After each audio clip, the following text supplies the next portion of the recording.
for a little rest after breakfast. This is the life. Wait a sec. Isn't something important supposed to happen today? Oh, today's our big day! We're supposed to leave the Fortress of Mirapede! Come on, we've got to go complete the release procedures now!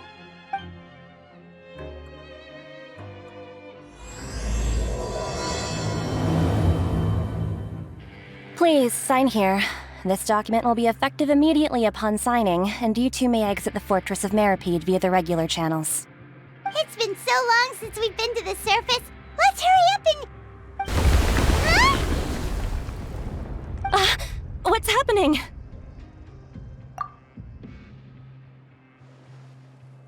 I'm fine, thanks. But I wonder what that tremor was just now. Let's go ask the Duke. Your Grace? Good to see you two. Is there something you wish to see me about? Yeah, what was with that earthquake just now? That. The tremor didn't originate from the seafloor. In fact, it seems it came from the surface. Over the years of serving as the warden here, I've developed a sense for distinguishing between what occurs on the surface and what occurs underwater. Besides, the seal that Monsieur Neuvillette set in place won't fail so easily. So the fortress is okay? If you recall our last incident, if there really were a problem, there would be crowds of inmates in a panic right now. You've got a point. Okay, seems we need to get back up to the surface and ask about what happened. By the way, do you know what day it is today? I believe today is this month's pipe cleaning day. Wait, seriously? Yes. Have you completed your release papers? Yep. It's you two. Are you leaving now? That's right! Today is our last day in prison. But now that Paimon says that, it doesn't feel like we were confined here. It's actually been pretty nice. Oh yeah, Paimon feels fond of this place now. Then be sure to come back and visit. I'll miss you. If you've signed the release papers, then you're free to go. The guards will escort you out. You're not going to see us off? I knew you'd ask. All right, sure. Let's go. Well, you actually agreed. No worries, you must be busy. Paimon was just joking. So you do have a polite side, I see. After being down here for so long, I imagine you must feel like you're lacking companionship. Shall I come along too? Yeah, don't worry, we'll come back to see you. Paimon really likes the cafeteria here. The chefs sure do know how to make good grub.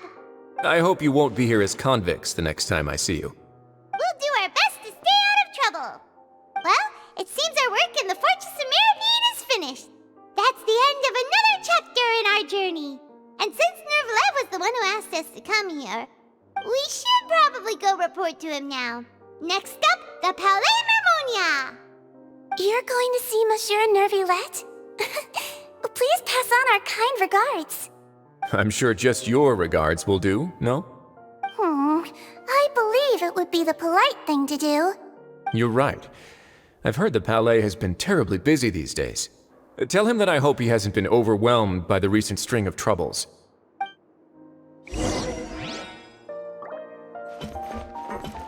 If you're concerned about things at the Palais, why don't you take some time to go up and check things out? I believe you should still have some vacation time to spend. Thank you for being so understanding. It means a lot. It's been some time since I've gone to the surface. I must say that I've started to miss it a little. The Palais Mermonia sure is buzzing with activity today. Halt! Huh? Oh, it's you two. Apologies. Monsieur Neuvillette did say you'd be welcome at any time. Excuse me, would you mind helping me take a look at this report? I'll be right there. Sorry, I've got my hands full here. You can see yourselves in. Everyone's so busy. Seems a lot has been happening.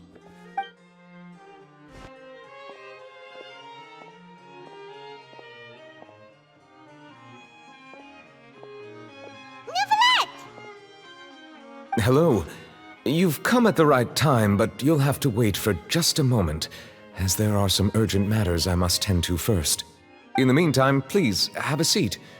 If you'd like to have something to drink, let the Melusine outside know. That's all right. We just ate. Very well, then. Let's take a break over there while we wait for him to finish his work.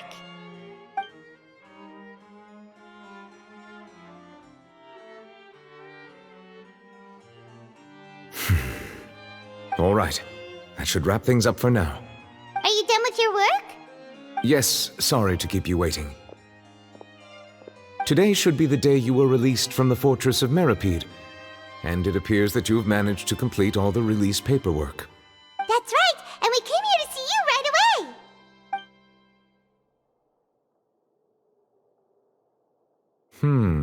A massive whale. Do you have any idea what that might be? Judging from your description, that cannot have occurred in any ordinary waters, but rather something like the primordial sea. A whale of that size and shape cannot usually be found in the waters of Tevat. Therefore, we can only assume that Child is presently immersed in primordial seawater. Immersed in primordial seawater? But how? And is he okay? Most people wouldn't be capable of entering in the first place. I'm not completely sure how he could have gotten there myself. Yes, what is it? Ah, right! Paimon felt it too! We asked the Duke and he said it wasn't from underwater, so we figured you might know something about it. It turns out that I have just received a report about this particular matter. In fact, that's exactly what I was busy with a moment ago. The source of the tremor was here on the surface near Poisson. After the shaking stopped, the water levels in the Poisson area rose at an alarming rate. The water levels rose? Oh no! What about all the people there? Fortunately, the water levels only rose for a short period of time and have already returned to normal now. However, I still have a bad feeling about the whole phenomenon. If the change in water levels is connected with the leaking primordial seawater, then the situation in Poisson may be much worse than it appears. Navia should be in Poisson, right? We need to go check on her! I would also like to go there as soon as possible, but I'm afraid I can't leave just yet. We must immediately formulate disaster prevention plans for the surrounding coastal areas to avoid potential catastrophes. I'll have to ask you two to go to Poisson first. I'll meet you there to check on the situation once I finish things here. There's no time to lose! Let's get going! Please be careful.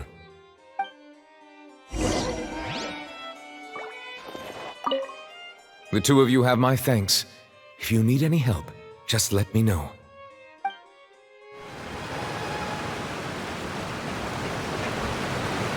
Oh no! What happened here?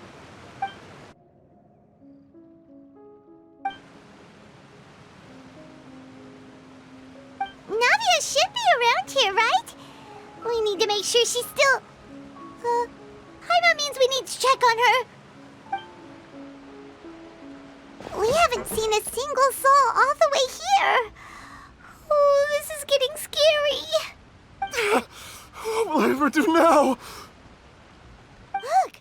There's someone on the roof over there! Just stay put! We're coming up! Watch your balance! All right, just hurry!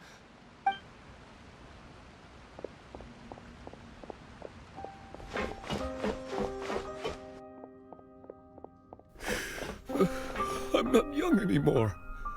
How will I survive on my own? My Desiree! Oh, he looks pretty sad. My leg! My leg! How could this have happened? It hurts! Just hang in there. Help is on the way. You can hold my hand if it makes you feel better.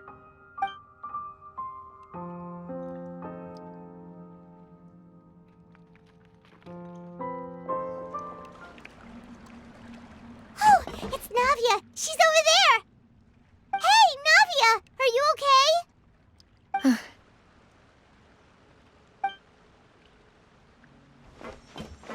You're here. We heard there was a situation in Poisson, so we came as quickly as we could. Yes. As you can see, the water level suddenly rose. It caused quite the disturbance, in fact.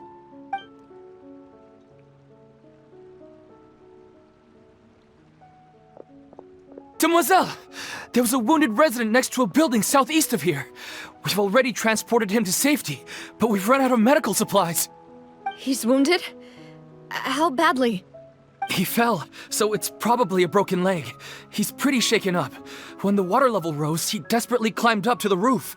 Once the water receded and he saw the ground, he became terrified and eventually... He jumped down then. Find the leader of Squad 1 and tell him to take the wounded resident to see a doctor. He should know where to go. Understood. I'll take over his search and rescue mission in the meantime.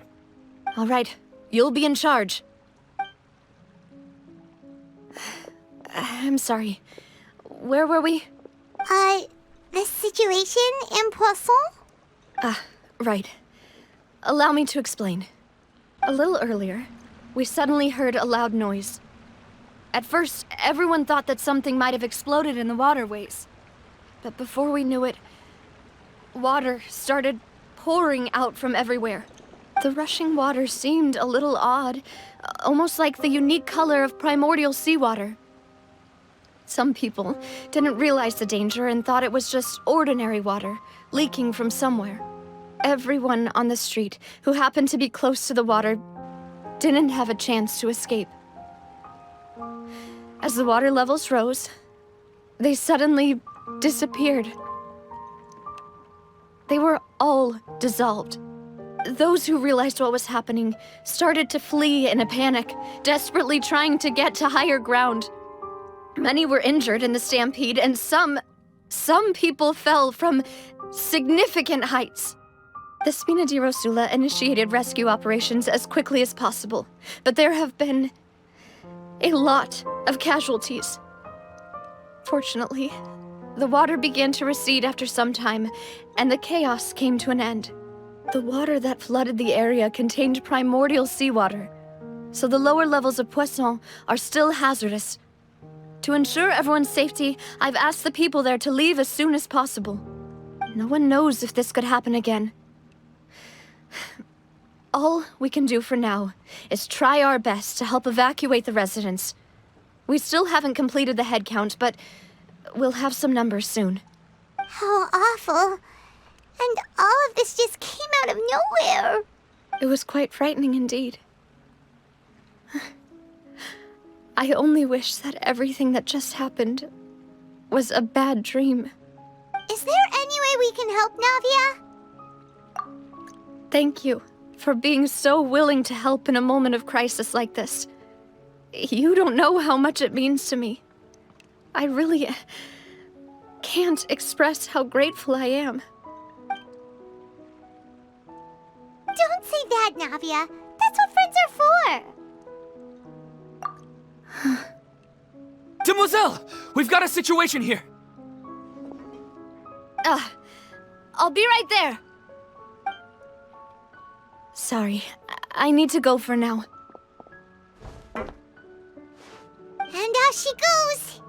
Seems it might be a while before she can take a break.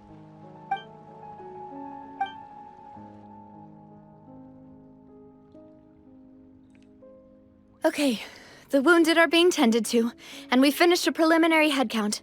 More support has just arrived, so I suppose I finally have a moment to focus on my own matters. Of course, we should remain ready for anything, and continue doing our best to rescue others. I'll be sure to have everyone at the Spina di Rosula ready to render assistance. Traveler, Paimon, would you two accompany me to my father's grave for a moment? Huh? Right now? Thank you.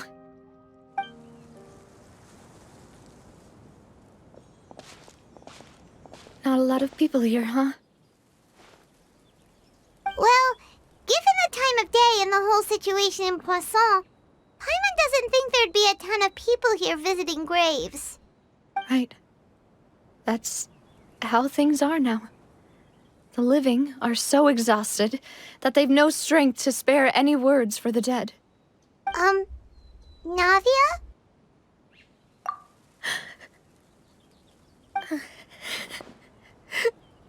Navia, what's wrong? Sorry. I just... Malus and Silver, they won't ever come back here again. What should I do, Papa? Huh? What happened to them? Everyone agreed on the rescue plan, but still, I was the one who initiated it. They were helping evacuate the residents, but they couldn't leave in time. And they were caught in the seawater.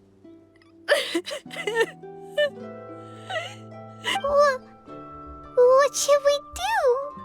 I've known them for so long. And I know they weren't afraid. But I could at least hold a funeral for my father. And I know where he rests. But as for Malus and Silver, they're just gone. I just can't.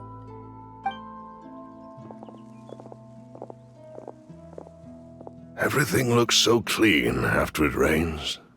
Even the gravestones. I didn't expect that you'd enjoy a glass of red wine in front of Master Callus's grave. I can understand. Besides, the scenery here isn't half bad. See, it's not just me. I always want to bring something when I visit Papa. Perhaps we might even have a picnic. He wouldn't be angry, would he? How could Master ever be upset with you, Demoiselle? Yet the cemetery is the home of those who have passed, is it not? Everyone ends up here sooner or later, no matter who you are. Buying yourself a plot in advance, are you? No need yet. But when I do, I hope you'll let me be buried beside Master Callus, Demoiselle. Hey, stop joking around. I'm quite serious. That way, it'll save us both the trip to see each other whenever you visit your father's grave. That makes sense. In that case, could I be buried on his other side? After all, besides you, Demoiselle, the two of us could certainly be considered Master's closest companions, no? Personally, I believe we fill those shoes just fine. Why are you bringing this up all of a sudden? Seriously. All right. I'll remember your requests. But I'd really prefer not to talk about this stuff. And what do you mean by saving me a trip? I'd make the journey even if I had to visit you two somewhere else. I'd promised to let them rest in peace here. But here I am breaking that promise. I'm sorry for letting you see me in a mess like this. I don't usually cry, really. Paimon doesn't know how to help you feel better. But, well, she understands how you feel. I had always thought I could make my wishes come true. But now that I think about it, that never solely relied on me. Many things can only be accomplished with someone else's help. Malus and Silver have helped me so much. But by contrast, I could do nothing for them. I'm so sorry. You can spend as much time as you need here, Navia. We'll stay with you. Thank you. Right now, you don't know how much that means. By the way, you can have a look at this. It's a list of victims from the incident that took place here. Obena, Khan, Burnett, Giverny, Francine, Karina, Daisy Ray, Joinville, Julianne, Esson, as well as Malus and Silver. So, everyone else is safe. But still... It's okay. I know what you're thinking. And you're right. We lost Malus and Silver. But we were able to save more than we anticipated. The overall outcome indicates that the cost was worth it. Right. Don't think that way, Navia. One person might be saved at the expense of another, sure, but that isn't something we should ever consider a trade. Malus and Silver were not the price for saving anyone. They're heroes. You're right. Thank you, Paimon. What you said just now was pretty amazing, actually. I'll remember your words. Oh, really? Seems you've become more eloquent in the time since we last met. The knave? What are you doing here? Is everything going well on your side? Yes, my people are carrying out the mission according to your request. All the residents of Poisson have been evacuated, and we're preparing to relocate them to higher ground. As for these supplies, we have everything taken care of. There is no need to worry. Thank you very much. Wait, do you two know each other? We just met recently. Right, Miss Navia? Usually, I would call this a coincidental encounter, but that doesn't quite fit this time. Besides, it never even crossed my mind that a Fatui Harbinger would come looking for me. Thanks to the Knave, Spina di Rosula received generous support from the Fatui, which allowed us to complete the rescue and evacuation work so quickly. Mutual aid is essential to fostering positive developments. We were already in the area, in any case, so it was nothing. That said, I must say that you're a lot sharper than you let on. I'm sure you understand what I mean. I apologize for all the ways in which I tested you previously. We've never worked with a Fatui before, and it's extremely important for us to know who we're working with. My subordinates have reported that Fatui soldiers have been observing water levels and taking head counts in various locations. I hear that they've also prepared a large amount of emergency supplies. I'm quite surprised. This is nothing to brag about, nor do I intend to. It is simply the way of powerful organizations to act forcefully, whether they are doing good or ill. You've witnessed that firsthand, in any case. As I've told this traveler before, I know of the prophecy, and I intend to prevent the impending disaster. Lending your organization a hand was a natural first step in accomplishing that. As such, do not be troubled by this token of our sincerity. Perhaps one day, you'll also be able to help me in the same way. Without your help, there would have been many more casualties. I won't forget your kindness. Furthermore, I sincerely regret what happened to Malus and Silver. I only wish that my people could have arrived a little earlier to prevent this from happening. Don't say that. You and your subordinates did everything you could. As Paimon said, Malus and Silver didn't choose to sacrifice themselves for any specific person. And they weren't the price paid for other salvation. They chose to become heroes themselves. I've never liked hearing people put it that way. It's like trying to relieve pain by saying some noble-sounding words. But right now, there's nothing more suitable. They really did become heroes. You're right. I'm sorry for your loss, Miss Navia. Water is life to Fontaine's people, and it also spells disaster. It's no wonder that people always say that prophecies represent fate. Fortunately, I've never been one for such opinions. So, you're one who will try to change fate, then? Of course. That is why I'm going to Hotel Bouffe de Thé. I still have some things to take care of, and the children need my attention. By the way, traveler, Paimon, one more thing. Alright, then we'll just...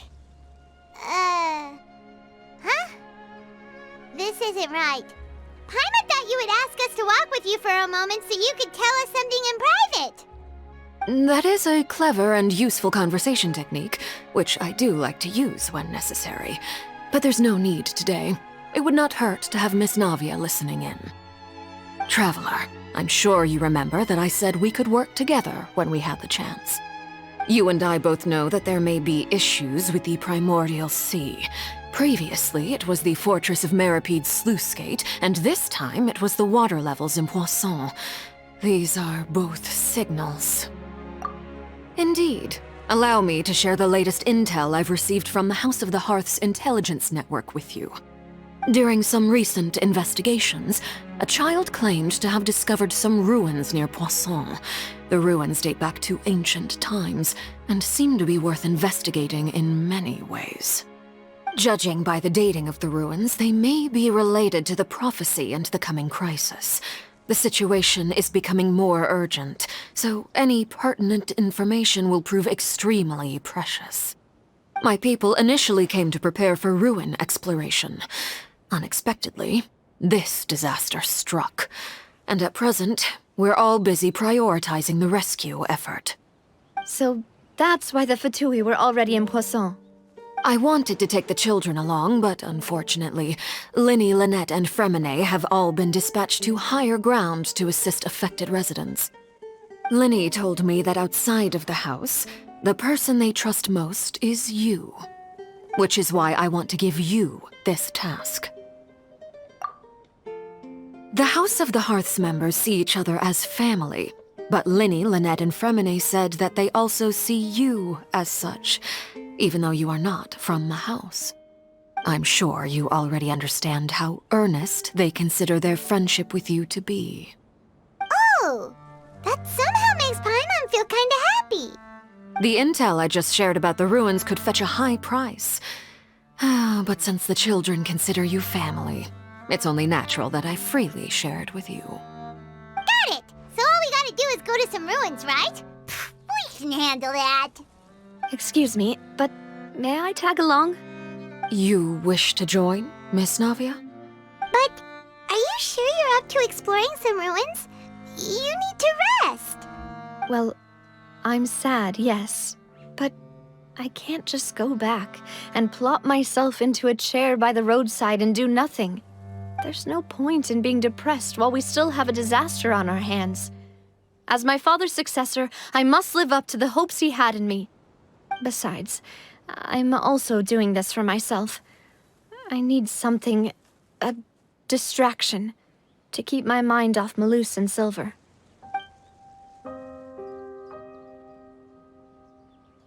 Since you put it that way, I have no objections. What do you say, traveler? All right. The ruins are to the south of Poisson. Here's the map. Okay, the three of us will handle it. Come on, let's pack up and get going. So, are these the ruins the knave was talking about? Whoa, talk about old. They seem to be pretty ancient, all right. Let's go in and have a look. Just be careful. The floor here isn't safe.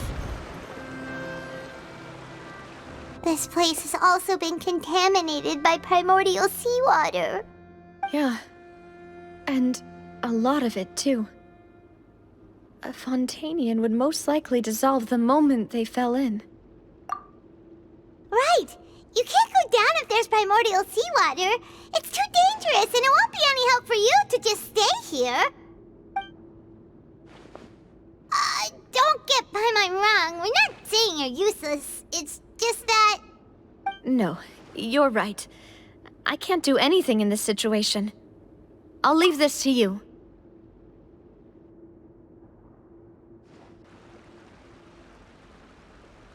That complicates things. Maybe the only way left is forward. In that case, do you want to wait for us here?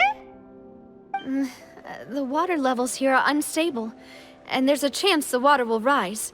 So staying here wouldn't be safe either. I'll go together with you. Perhaps we'll find the exit just up ahead. All right. Come with us for now then, but please be careful. Oh no, it's a dead end! Let's try climbing over from the side. Wait, there's something wrong with this bridge! Run for it!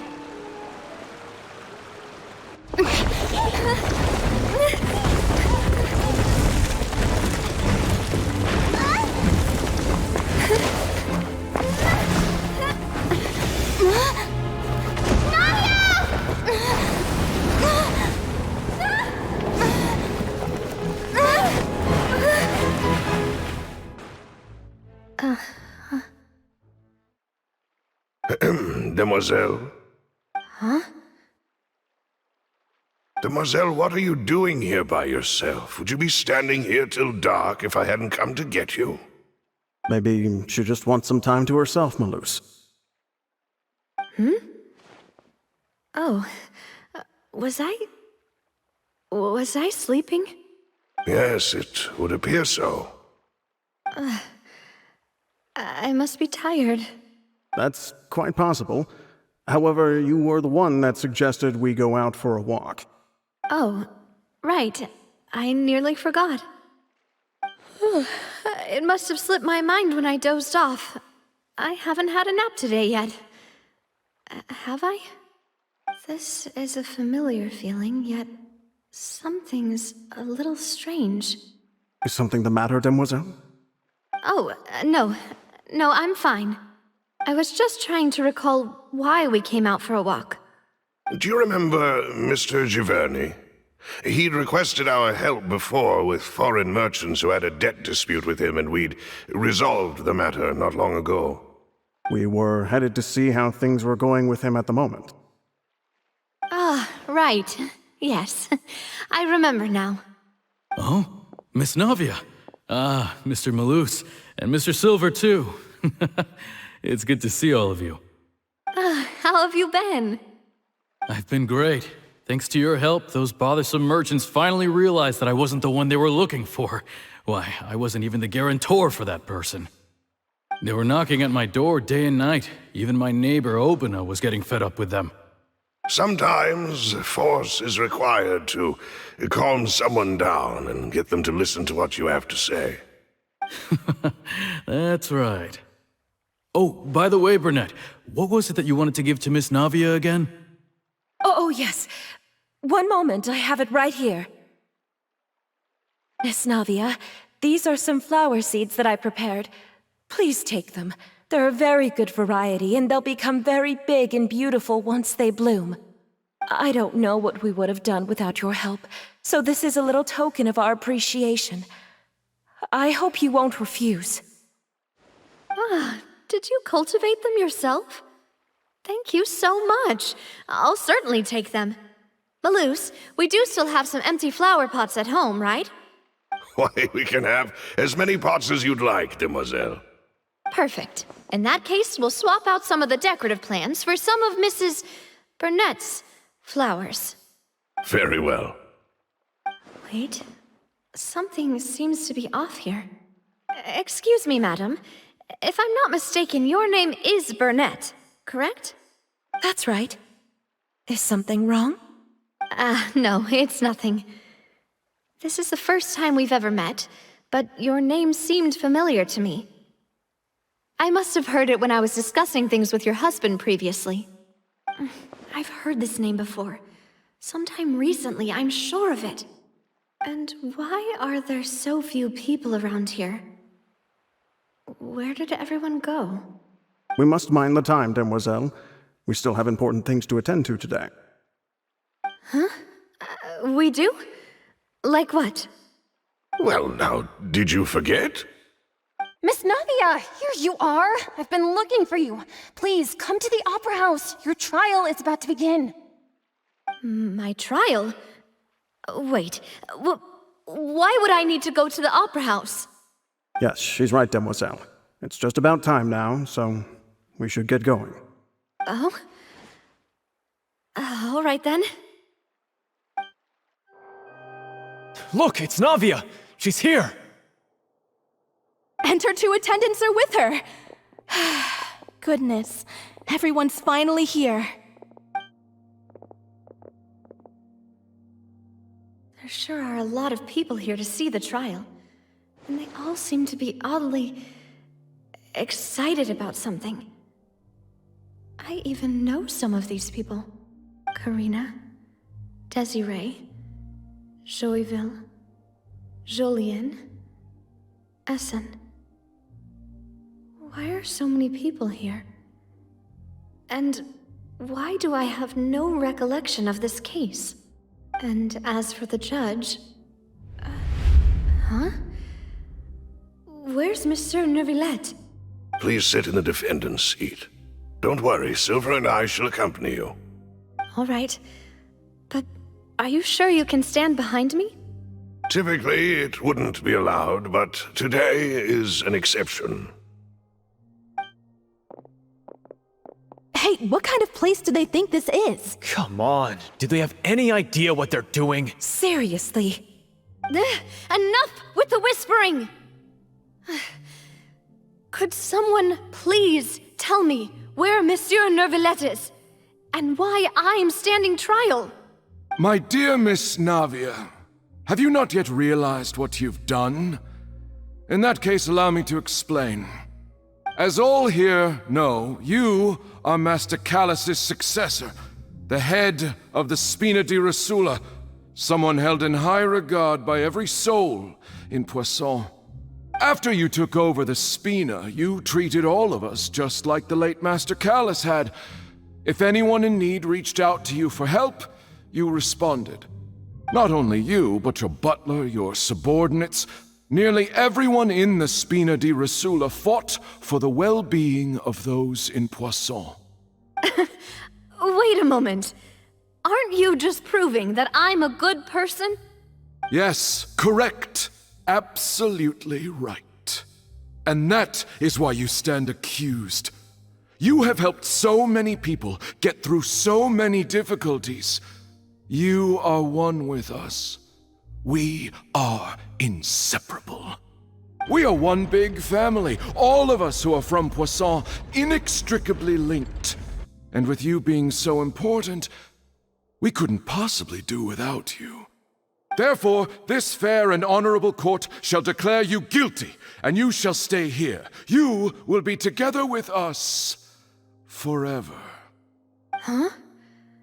What are you saying? Everything you have said is correct. I have indeed done a lot for my hometown, and I would be willing to be with you all, but what is the purpose of having me stand here like this? What is there to discuss? Ah, well, if that's what you think, then I have no further comments. How wonderful, Miss Navia!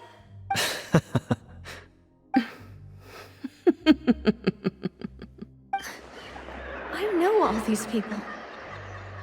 Why are they laughing? I seem to remember now. Yes, I get it. This trial is... Wait just a moment. This isn't right! Malus? What was that, Mr. Malus? Our conclusion is very clear and unanimous. Let the court judge her now. She's guilty! Stay here, Navia! You're one of us! Demoiselle, don't admit guilt. This trial means to keep you here forever. I wish to exercise my right to defend Our Lady. Mr. Joinville, you only know of Navia's goodness, but nothing of her utterly independent mind. She was born a free and independent spirit. She has never been tied down by anything. Indeed, even the death of Master Callus couldn't stop her. Her actions cannot serve as proof that she identifies herself as part of any group. She merely acted as an individual, extending her hand to help others. Please do not mistake her actions as being otherwise. Really? As an individual, you say? Don't forget, we are all Fontanians here. This is the nation of justice, the nation of Hydro. Even if Miss Navia only voluntarily rendered her assistance, that doesn't change the fact that her beautiful soul must return to everyone. Water accepts all, blends with all. It will surely accept her kindness. Everything is measured here in the nation of Hydro, and in the end, everyone shall meld together. Thus, when a unanimous opinion emerges, that opinion represents justice. Now I speak for everyone. Our opinion is consistent. Navia should stay. We and Navia are one. And you would call this justice? Preposterous. You are merely jealous that Demoiselle still has a chance to exist as an individual. Have you forgotten how much you all once longed to become individuals, to become independent? Do you mean to defy our justice? If your justice is flawed, then why should we acknowledge it? As you said, we can also have our own justice. Silver and I shall defend Demoiselle. And that is how we will enforce justice. Ugh, my head... It hurts. Demoiselle. Silver, it hurts. My head is spinning. All I can see is stars swirling in front of me. I remember now. Everything that seemed odd from the very beginning.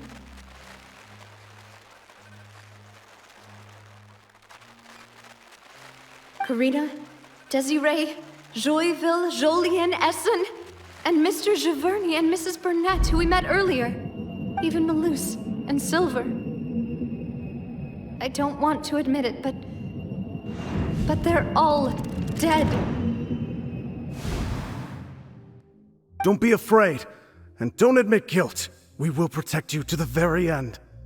Absurd! Who are you to say that she cannot be judged? We are the majority, and in the nation of trials, the majority is absolute justice. We are the will of all. Don't let them escape! We shall keep Navia here with us! Mr. Malus and Mr. Silver, must you be so stubborn? How could the two of you possibly hope to stand against the collective? Do not resist. This judgment is fair and just. Navia belongs to us. After all that happened, she should not be left alone in Poisson. What are you saying? No more excuses! He says we're jealous. Jealous? How could she possibly be an independent individual?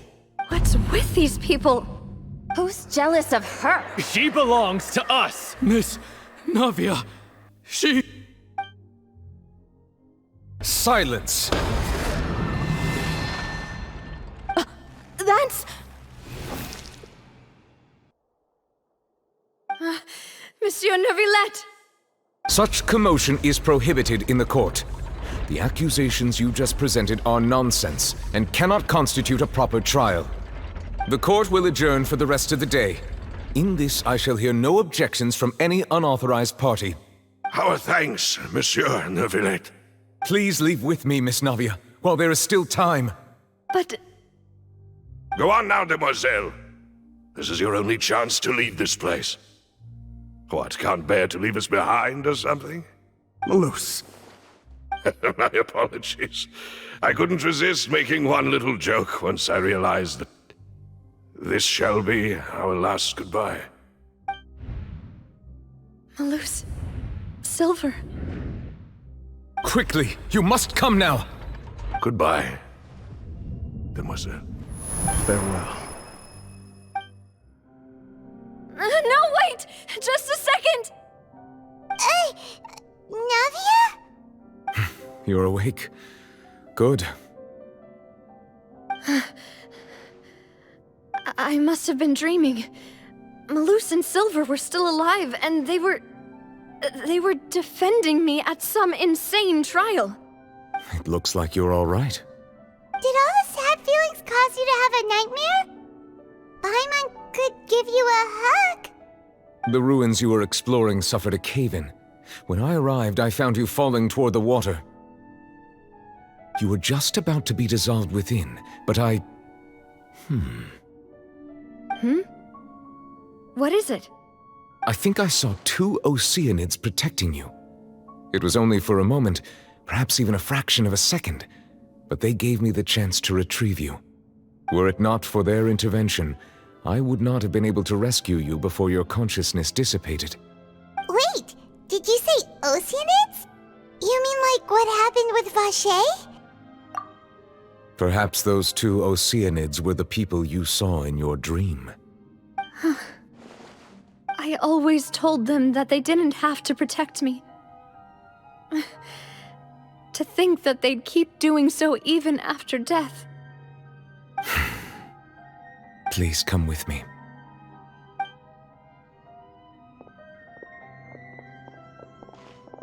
Neuvillette, are you okay? Oh, I am quite all right. Perhaps there's something we could chat about? Why do you look so stiff all of a sudden? Oh, Paimon knows. You're the type who feels awkward when there's nothing to talk about, right? I merely thought that we should give Navia some time to herself. Huh? Why didn't you just say so then? Don't you think it's even more awkward to call us over like this and then have nothing to talk about? I suppose so. Ah, Sigewinne. I hope all is well with her these days. Her work in the Fortress of Meropide has not been too much for her, has it? No way, don't worry. She's doing fine down there. She's an amazing head nurse. I see. Well, that is good. I have always worried that Sigewinne would need a lot of time to understand the world of humanity, just as I have. Oh, and the Duke also says hi. Even though Sigewinne made him do that. He hopes that you haven't been overwhelmed by all that's happened lately.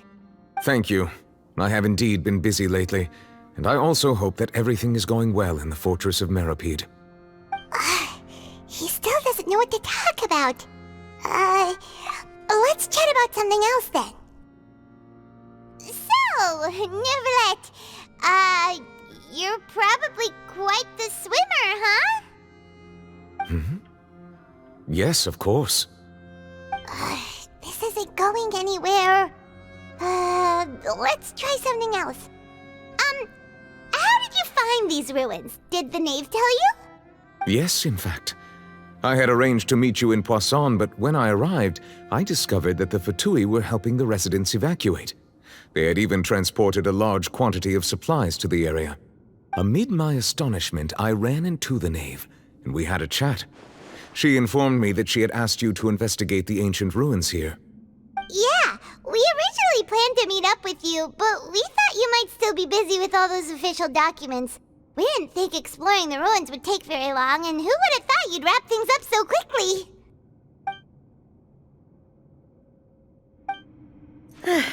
I'm sorry to have kept you all waiting like that. I'm feeling much better now. I guess we should get going again. Will you come with us, Monsieur Neuvillette? Yes, if you wouldn't mind my company. All right! Another one joins the party! Let's get going then! Oh no, another unstable path. Watch your step! Watch out! There are rock falls over here! It seems we're almost at the top. Keep it up!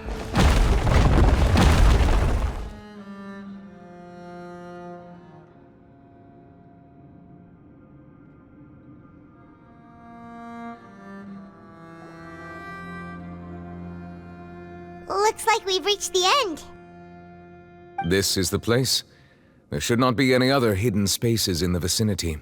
The path sure had some twists and turns, but it turns out that this place isn't actually that big.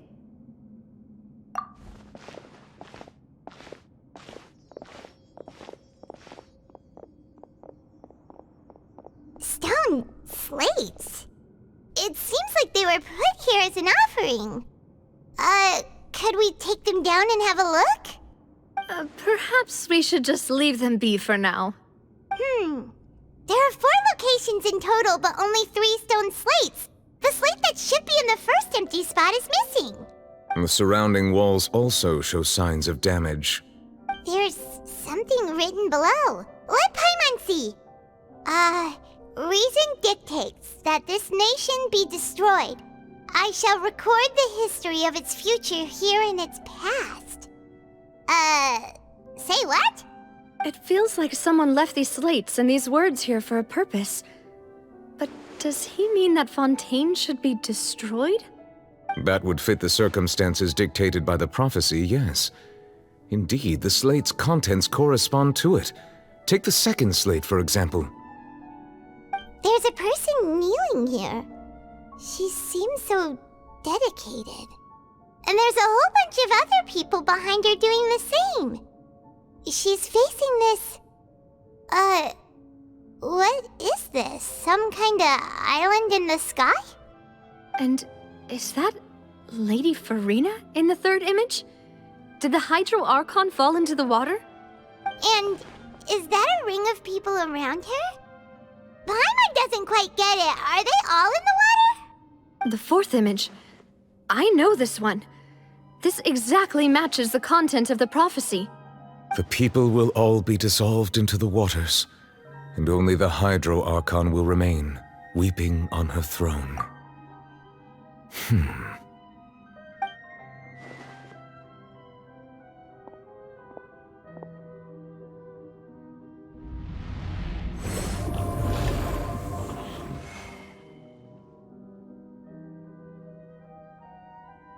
More information should be hidden in these slates, but I fear I cannot easily uncover it, most likely due to us missing the first slate.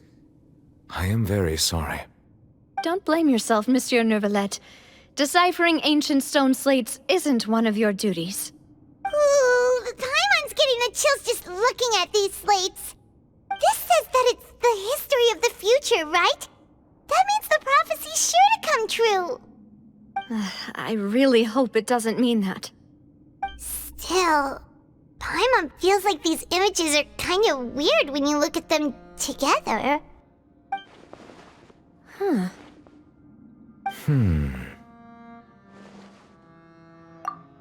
That's right! If the images are in chronological order, shouldn't the fourth, the waters drowning Fontaine, come before the third, where the Hydro Archon herself falls into the water? And yet the order is reversed here. If we go by timing, Lady Farina only emerges in the third image. That means that the person in the second image might be the previous Hydro Archon. Egeria, then. I had never met her, but her appearance here does match the records. The previous Archon kneeling before the floating island in the skies, as if confessing a sin. Did she herself commit that sin? And if not, why would she be in such a posture? Also, I'm still wondering why these ancient stone slates are here at all. Judging from their contents, could this place be the origin of the prophecy? Does that mean that someone, or some people, once saw these slates? But who would have created these slates and left these words here? It seems that any further clues will have to come from Farina. In that case, there's no time to lose. There's nothing else to be gained here, so let's head back first. Yeah, we better get somewhere safe for now.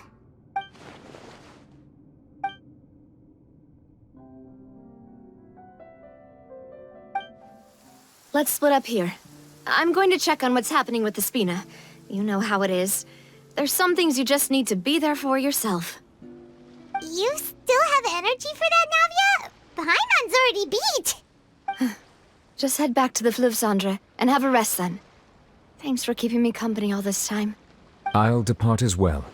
Thanks for your hard work today. Rest well, everyone. Traveler, I will go talk to Farina tomorrow morning to ask about the stone slates. I'm sure that you're concerned about this matter as well. If you have time, drop by my office. I will share the results of our discussion with you. Are you really gonna talk to her about this directly? Will that be a problem? Paimon's getting a little scared now that it's come to this. She has long been harboring secrets, and will not give them up easily, which makes it all the more my duty to ensure that she understands the present situation. Alright, we'll leave it in your hands then. You're probably the best person to talk to her anyway. I will be carefully considering my words tonight. Traveler, Paimon, our safe house at the Fleuve Cendre is always open to you, as ever. So please don't think you're an imposition. All right. I'll be on my way then.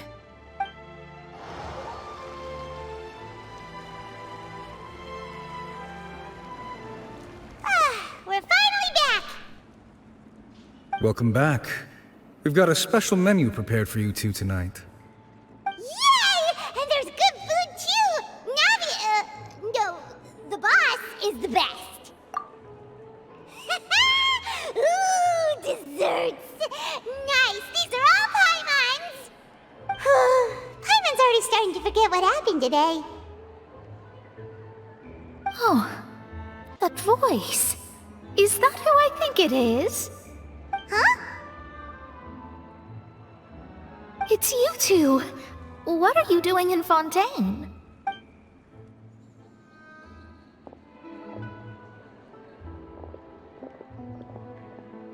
Mona? Seriously, nobody just uses a scry glass whenever they've got time to just see who they'll meet on the road. Still, we didn't expect to see you here. Wait, you're not a Fontanian, are you, Mona? Well, I have some business to attend to here, so I booked a hotel in the city. I was just out for a stroll when I bumped into you. Quite unexpectedly, if I might add. Why did you think I was from Fontaine, though? Is that because Magistus doesn't sound much like a Mondstadter surname? Yeah, let's go with that. Well, I used to have my own surname, which was, well, some other thing. Either way, the old hag told me when she took me as her disciple that the first step to being a great astrologist's pupil was to change that name. There was nothing for it, really. She really is amazing at astrology, so I changed my name to what it is now according to her wishes. To my surprise, however, Magistus is not the name of some ancient house or clan. It isn't? Nope. Although it is used by us in place of surnames, it generally just means great. Wow! Imagine including a boast in your name. Wait, are you gonna have to put that into your genealogy as well? I reckon so. In any case, I'd give my disciple a name like this as well, if I were to take one. Astromancer Barbeloth Trismegistus. Whoa, that's a long one. Does it also mean great or something? My name means Mona the Great Astrologist. As for the old hag, hers is, in plain speech, the thrice-as-great Scholar of the Stars. Just take it as a title specific to astrologists. Thrice as great? That's so petty. I know, right? That's just how she is. She used to call herself Magistus, actually, but when she took me in, she changed her name to Trismegistus. Talk about excessive. Magistus is thus the calling card of our school, so to speak, which makes it about the same as a surname. It's all right if you don't get it. You can look into it further should you need to study astrology more deeply. That sounds terrible! But anyway, you're not Fontanian, are you, Mona? You're from Mondstadt, right? Well, I was born in Mondstadt, yes. My parents migrated to Dornman Port, and I traveled with the old hag for a while, after which I settled down in Mondstadt City. Oh, that's a good thing then. At least we know you won't be dissolved by Fontaine's waters. Speaking of that, I'm sure you're aware that a bunch of things have happened here in Fontaine, right? I know you're not a local, but I'd avoid getting too close to any water that looks strange all the same. There's something ominous about it. Well, the water, I mean. That was the main reason, yes. Just a while back, the Steambird invited me to take part in a panel and speak about the circulation of the prophecy as an astrologist. The invitation was sent quite early on. I don't think anyone expected Fontaine to be in this much trouble. What do you make of that prophecy, Mona? Just tell us what you think as an astrologist. Your word would go a long way to make things more certain and less scary. What I can tell you is that I'm an astrologist, and that this prophecy concerns the fate of Fontaine, even that of all Tevat. Ascertaining this is akin to reading the fortune of the whole world. I'm afraid that this is not something that just anyone can do. If I could do it, you would no longer call me an astrologist, but a visionary. But on the flip side, the prophecy is so huge and powerful that it must surely come from a powerful visionary. Its contents involve the fate of the world. Disregarding it would be a mistake. A visionary? Sounds really powerful and all, but does such a person really exist? Of course. The old hag could do it, and I'd bet there are others amongst those Hexenzirkel colleagues of hers who could do something similar. Huh? Are you sure? All right, I'll help you. It isn't often that I see you with such a serious look on your face. I'll tell you once I hear back from her. Thanks, Mona! You're amazing as always! Oh, well, this is something only I can do after all. So yes, your praises are quite welcome. That's the greatest of astrologists for you! Of all the people we know, you know the star's the best! Indeed. That's the spirit. Oh, sorry. I came to see what all the commotion was about. If there's anything you need, do not hesitate to inform the Spina di Rosula. Oh, whoops. Guess we were getting a little too carried away there. Well, I'll go tend to my own business now. If I receive any news, I'll be sure to come find you two again. And there she goes, quick as rushing water.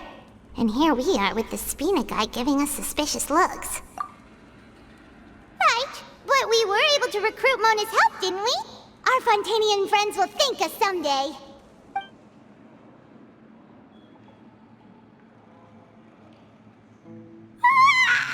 Good morning. To be honest, Paimon's still feeling kind of sleepy. But it's time to get up, Traveler. We agreed to go see Neuvillette, so let's pack it up and get going.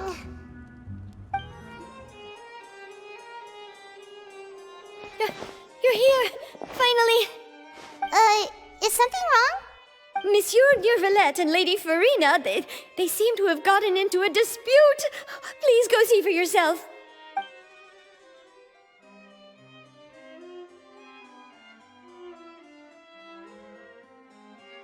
Like I said, I've already explained everything.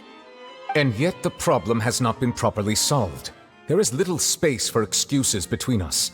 It is not my intention to offend you, but please, tell me where you stand. You are the Hydro Archon Focalor, are you not? Look at this. This is a list of the victims from the recent Poisson incident.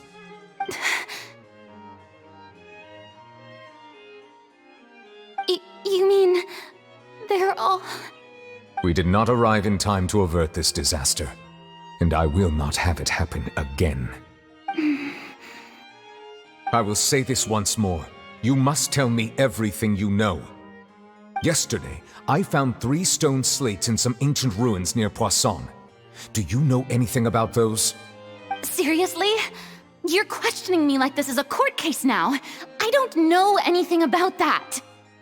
But you found them in some ancient ruins, you say? That's correct, which is why I came to ask you some questions. There should have been 4 slates, but one of them was missing. The other 3 feature different images that seem to correlate to the prophecy. The prophecy? The second of these slates depicts the previous Hydro Archon Egeria kneeling before a floating island in the sky, as if confessing something. Do you know nothing of this either? I don't. I've never seen such slates. I'll ask you again.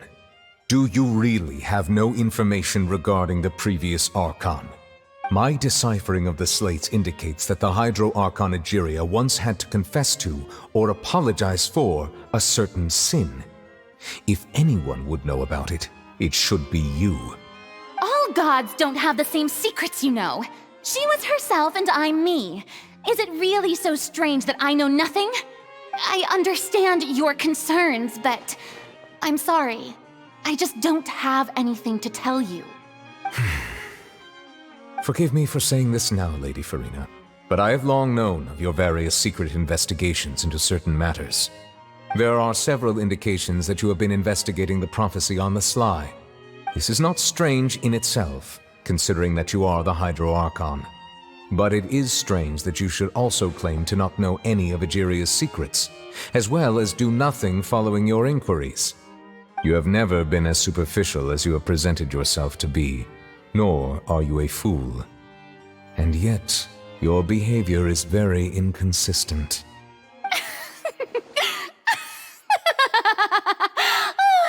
So you've been watching me all this time, have you? I didn't think you were that type. You... Well, since you know about my secret investigations, then you should know I'm actually working to take care of it. There's no point questioning or suspecting me. You're the Eudix, but you're still my subordinate. You should be following my lead.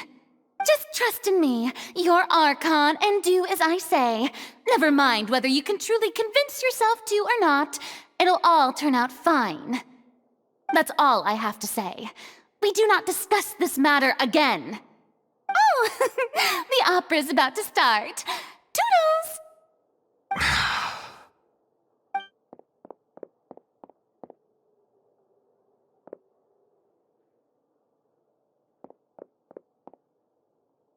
Did Farina not notice us standing by the door? Wonder what's up with her. She was smiling. Huh. She didn't seem in the mood to care if we were listening in or not. I assume you've been outside for a while now? Oh! You noticed! Seems Farina didn't even realize we were here. She was in a great panic, though I cannot discern the reason. Our discussion reached impasses time and again, a state of affairs that we cannot allow to continue. Still, I do not understand. Dialogue is the basis for understanding, so why did she keep refusing to engage?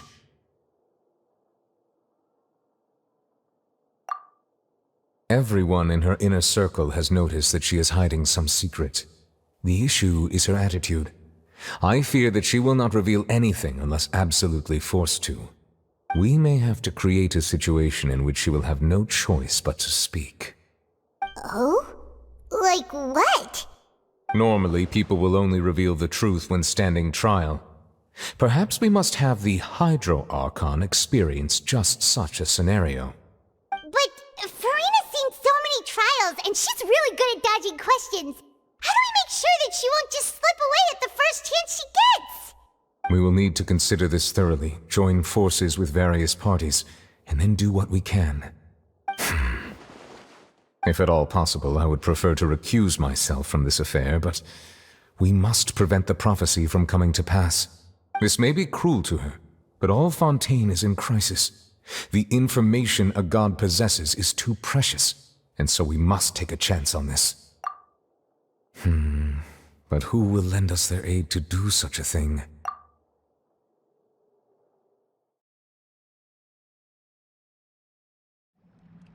Well, that's everyone, huh? Speaking of which, it was pretty smart of you to think of hiding here.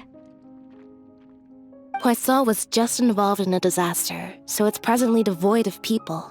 That naturally makes it the best choice. And here you are drinking tea like it's the most natural thing in the world, huh? That's what family should do. Sit and enjoy a leisurely time together. It's nice to enjoy tea here, you know? Care for a cup? Lend me your ears, everyone. Or perhaps one of you might like to start us off. How about you, friend? Me? No, I don't think I can. Then, how about you, good sir? I fear that I will cause the mood on this boat to become as somber as it is in court. Well then, I guess we're lucky we've got a local like me to organize things. Wonderful, the spotlight at last. I guess I'll be facilitating things from here. That was a little long-winded, don't you think? Oh, you might be right. Anyway, to cut to the chase, our friend here, the Traveler, has brought us together to discuss something. As for what that is, well, let's start by saying that we'll be pooling our efforts together to create a series of traps. Oh, how intriguing. Well, it's just an expression, really. One that I just learned from Chlorand, and used on the spot. So, let's invite her to explain in detail. A round of applause, please. Huh? Didn't you say that you would be facilitating this? Oh, come now. Your work doesn't involve much public speaking, right? This is a good chance to practice. You might even pick up some fancy oratory tricks to impress your boss with in the future. I see. And what does my boss say? He is glad that you consider him your boss. Do go on.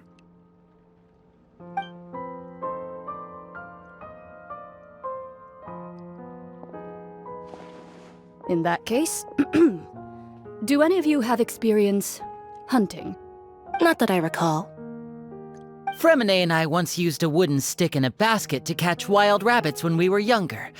As for Lynette, Oh, right. You were sick that day, weren't you? I've also gone diving to catch some fish before. Does that count? I'm afraid not. You may or may not have heard, but Fontaine once played host to a group known as the Marechaussee Hunters. Though that was their name, they did not hunt animals, but rather various monsters left behind by the ancient dynasty of King Remus. Today, Fontaine's monster population has already thinned greatly, so the hunters have blended back into society, taking up arms in other lines of work. They even left a unique methodology of hunting in their wake. A trap comprises of the following components: bait, a trigger, and a containment device. Sometimes a lethal implement will also be necessary to deal with the prey. So, if we were to build a trap together, right now, what would you choose to build it with? For me, I would prefer something basket-shaped. Pigeons and rabbits will see the bait and naturally enter the snare. Our line of work requires a deft hand, and we're some of the best in the industry, so you can count on our techniques. You used some of those techniques while moving the people of Poisson, didn't you? My subordinates mentioned that you even performed some magic for the bawling children. Yes, and I even managed to gather some intelligence in the meantime. I'm quite the multitasker if I do say so myself. I'm afraid I can't claim that as my strong suit. I prefer more stable methods, like placing bait in the water and waiting for the fish to come within reach. That's the kind of method I would count on. Calm and steady. Exactly the kind of person who would catch loads of fish. And I can be their assistant. With discretion, I'm sure. I'd probably use some sort of mechanical animal. Papa once bought me some small clockwork squirrels, mice, and such. When placed in the forest, they can attract others of their kind. I remember that you liked those too, didn't you? I did. And that would be a good way to go about it. If they're realistic enough, animals of the same kind will follow them all the way to the trap. What about you, Monsieur Neuvillette? I fear I do not have any related experience. That makes sense. You usually solve problems directly, without the use of any such tricks. But I do have one more question for you, monsieur. If we were to create a trap now, how would you design it? I would like for it to be effective, but bring no harm to the prey. A more gentle trap would be ideal. Kind, as always. However, our intention doesn't necessarily change the containment device and the type of implement we need. If we wanted to kill the prey in one strike, we would need a powerful implement. However, that also goes for prey that must be captured and safely contained. Wait, why's that? Only a hunter who's a true expert at subduing their prey can snare it without harming it. The line that divides life and death is often exceedingly thin. So are we going hunting together? We hadn't thought of seeing ourselves as hunters. It kinda works, but maybe it's still not the best metaphor. If our means of capturing and dealing with our prey is to put them on trial, then the hunting metaphor is actually quite accurate. But we shall require much more courage than any hunter to judge a god, a being whose seat is an exalted throne. Oh, so that's what's going on. Sounds very interesting.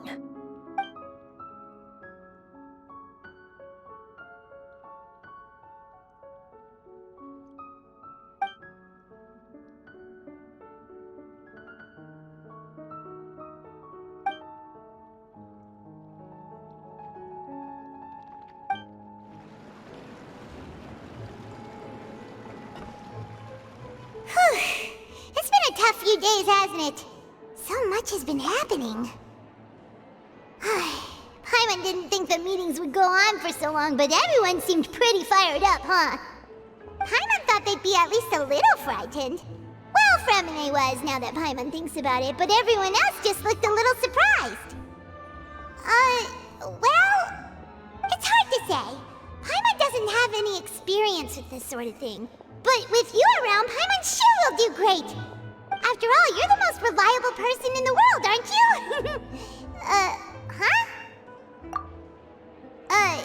Did you just pour some tea? Paimon didn't notice you doing that at all.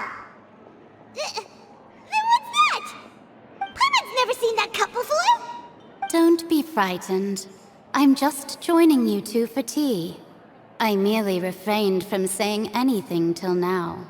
Who's that voice? But there's no one here. Ah, have you forgotten me already? Wait, you are familiar. You're the voice we heard from the sky in Sumeru. The voice from the sky, I fear that description is wrong. Though, not completely wrong. You're feeling lost now, just as you were feeling previously. I sensed that confusion and thus came to you. Guiding people is an irresistible hobby of mine, after all. Consider me a passerby, just accepting a commission from my friend's disciple on a whim.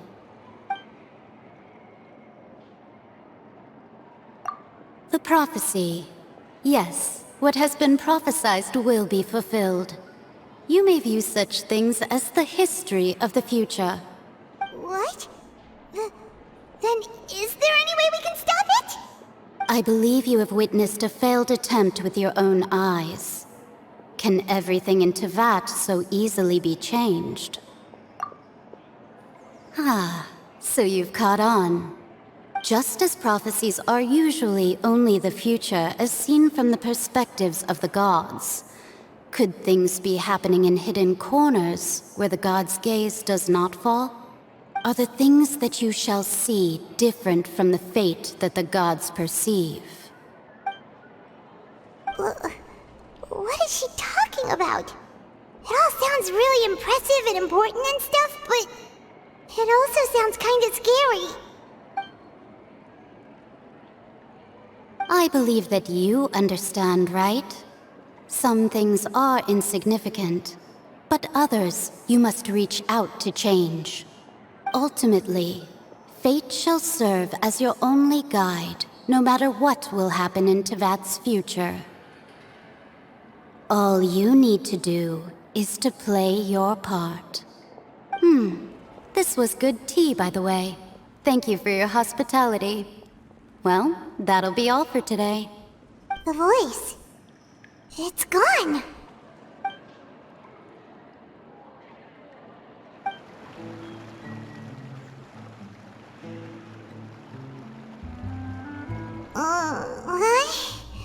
I want to hear someone talking.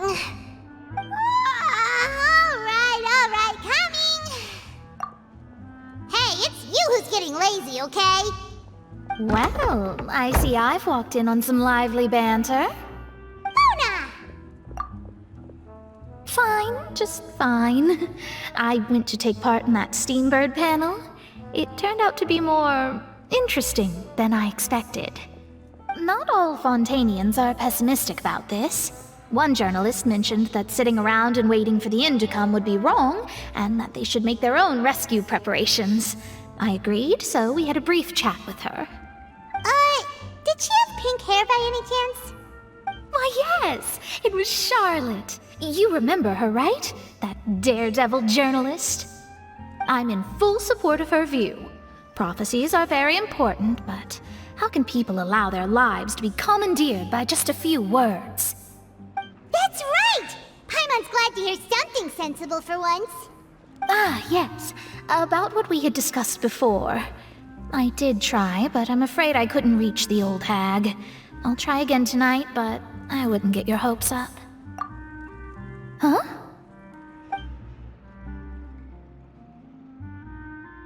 Goodness gracious. Are you serious? She said that even the god's gaze has blind spots. Pretty bold if you ask Paimon.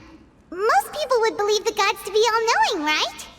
The Hexen Circle members are certainly anything but ordinary. As for the mage named N, The old hag has mentioned her a few times. She said that N's sense of direction is incredible, and that she loves guiding those who are lost. But I've never met her, and if she were still alive, she'd be... well, suffice it to say that the hag's at least a few hundred now, and N's been around for longer than that. Whoa, the Hexen Circle sounds like a scary group. But they must really stay in shape to live so long. Their abilities alone are pretty terrifying. If she came to see you personally, then the problem you're facing must truly be of great importance. Well, it's not like Paimon could understand anything she said. Yes, she was quite cryptic, but I suspect she means that there is still a way to turn things around. She didn't say when or what that would be, though, so perhaps it is something that you cannot know right now.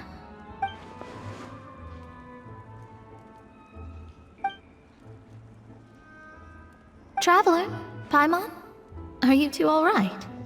Oh, we're fine. We're just a little down right now. It kind of feels like the end is coming, you know? I see. I feel that same sense of desperation, too. I guess you could consider me someone who has often witnessed fate. So far as I have seen, it cannot be swayed. But even so, I still hope for, and believe in, miracles. Astrology is eternal and rational, but fate may not be. It is cruel, but it can also be beautiful. Perhaps that's what En was trying to tell you. Not to lose heart, and to believe that what you are seeing playing out before you is not yet set in stone. I did originally think of steering clear of all this, but I couldn't. Even if this is all futile, I still wish to help everyone. If we don't struggle to the last, then how can we face the end when it comes? Huh. You do have a point. There I go, talking about astrological principles again. Sorry about that. The moment I start talking about work-related stuff... I need to get going. It was worth trying to comfort you, even if only a little. I believe that you'll help those who are struggling in the same way I did. I suppose that might be why we always seem to meet by coincidence. Paimon feels kind of moved by what Mona said, but also kind of sad too. Hey, Traveler, Paimon suddenly feels like going outside for a walk. Let's go. Let's walk around the city, shall we? There's a few spots we always like to walk by. Huh? Our names are written in this newspaper. What's going on? Let Paimon see! The underwater stronghold, the Fortress of Meripede, has continued in its noble autonomy, but that does not mean that others cannot interact with it. My recent attempts to enter the fortress bore little fruit. Huh. Guess Charlotte still hasn't given up on that. Thus, did an Outlander friend become the focus of this report, a blonde adventurer with their white fairy legends trailing in their wake. It is said that this mysterious traveler once visited the underwater fortress. So while the fortress's interior remains a mystery behind closed doors, do not fear, for the tales of the traveler contain surprises in spades. Journalist Charlotte's biggest scoop yet, the Traveler's Trail, World Walker. Huh. Charlotte took so many awesome photos of us and we never even noticed her! She hasn't been able to get a hold of anything at the fortress, so since we're easier to find, she's using us as the subject matter instead? Ugh, seriously? Well, fine. Those headlines and photos do look cool, so Paimon will forgive her this time.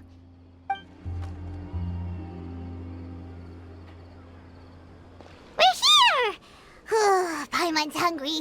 Should we go in and get something to eat?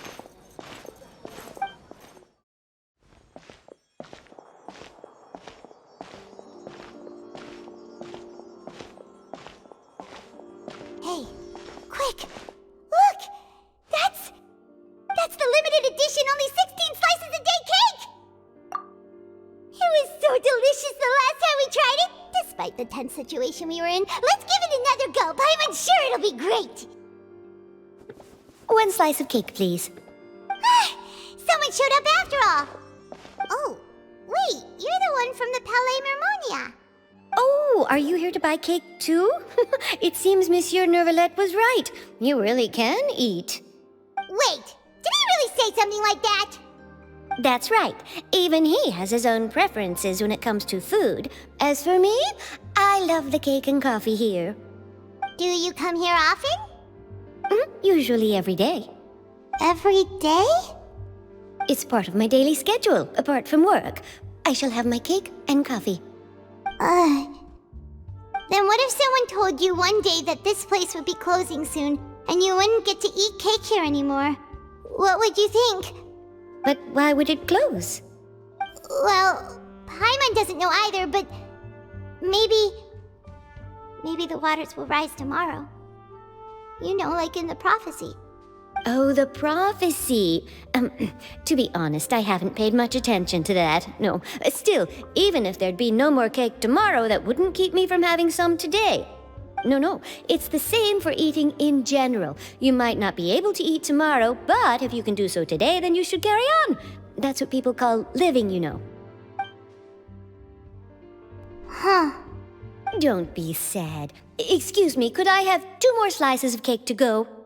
These 2 slices are for you. Sijuin said that this kind of expression you're making is what humans call being sad. Oh, you know Sijuin? I sure do. She was born before me, and she sometimes comes to the surface to teach us things about humans. She said that humans are creatures that are saddened easily, yes, and you can only lift their spirits by feeding them delicious food. So please try the cakes here. I've got something else to do, so I'll be going now. You two try to stay in a good mood after eating, all right? Bye.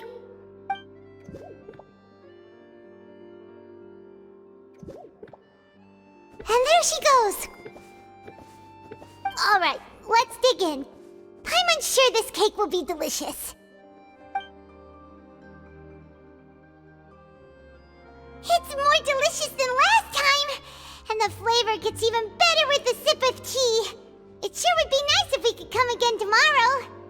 Sure would be nice if we could always eat delicious food here. Oh, we're near the Steambird office. Let's go look for Charlotte and have a chat. Wow! If it isn't the Traveler and Paimon! Oh, have you seen the article I wrote about you? Ha! You've got some nerve! You just used us to make some quick mora!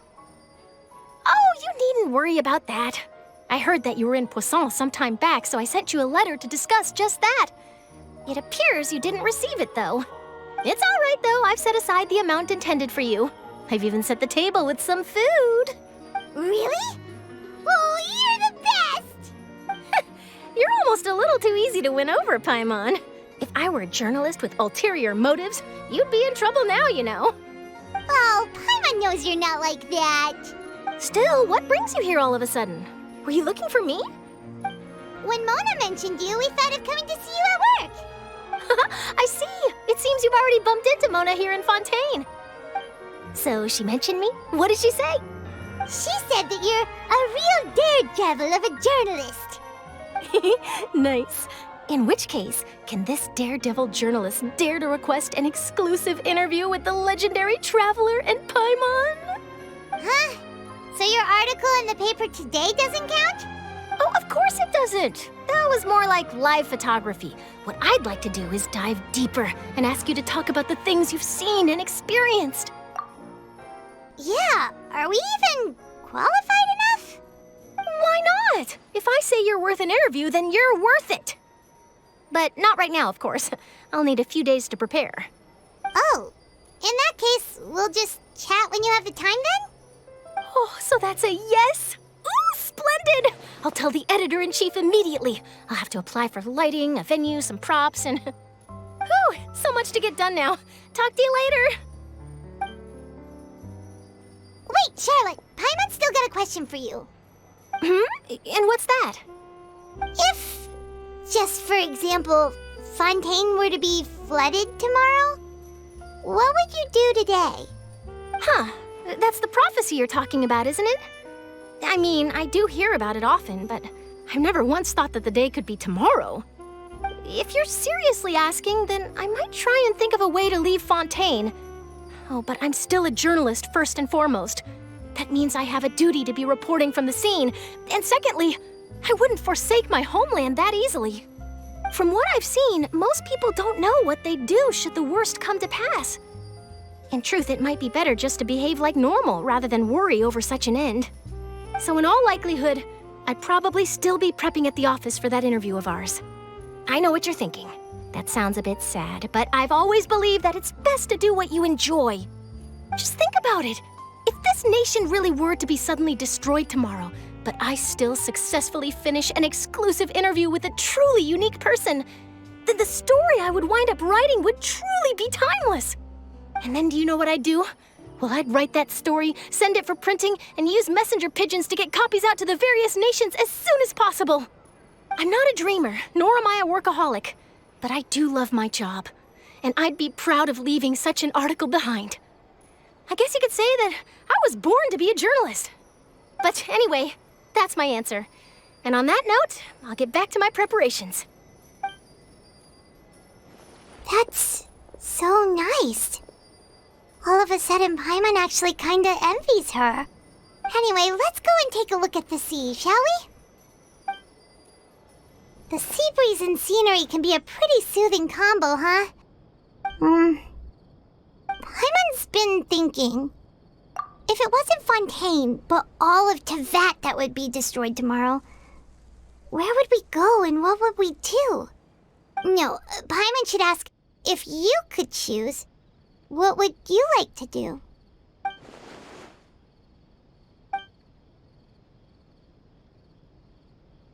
We've always been moving to the next destination, so we haven't spent much time thinking about these kinds of things.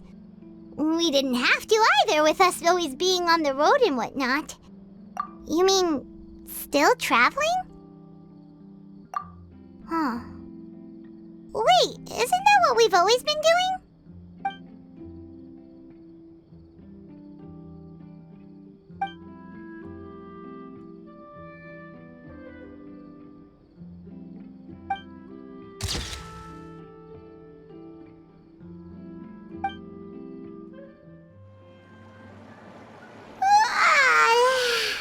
Feels like you'll grow mold if you stay here long enough.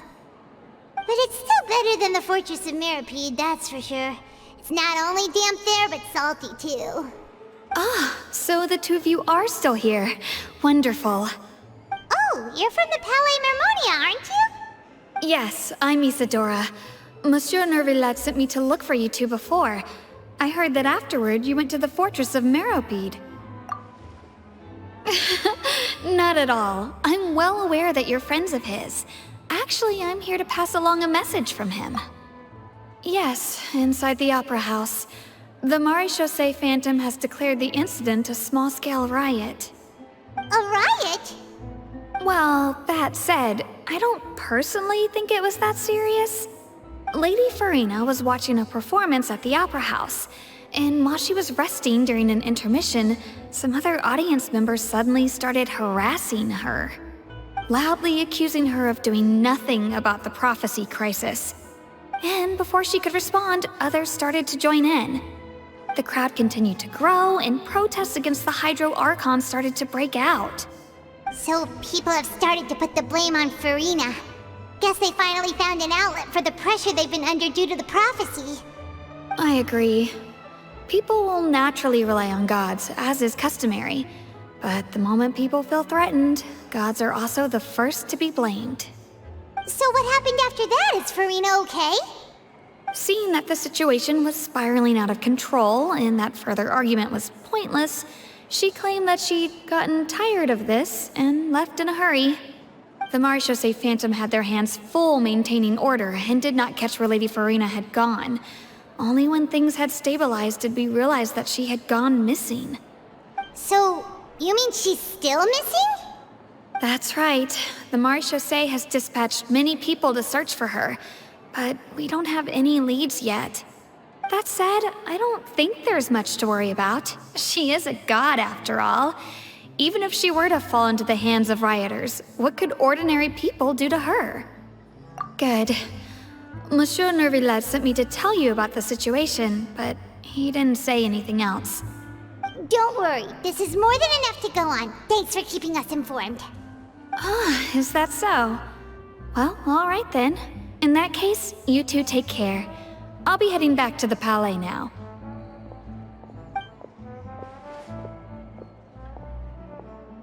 Well, sounds like we should hurry over to Poisson then. If we know Farina, she won't try to fix things in this situation. Instead, she'll look for a place to wait out the heat. And, as we also know, she may be loud and dramatic, but she doesn't have a heart of stone. When Nervalet was talking to her in the Palais Mermonia, and she heard about Poisson, she couldn't hide her sadness and remorse. It would be hard for her to ignore being accused by the public today. Paimon thinks Farina's probably taken the opportunity to slip away to Poisson and try to relieve the sense of guilt that she's feeling. Huh. Well, what do you think? Paimon knows the answer, of course, but Paimon can do the analysis to back it up, too. Cool, huh? In that case, there's not a moment to lose. Poisson, here we come!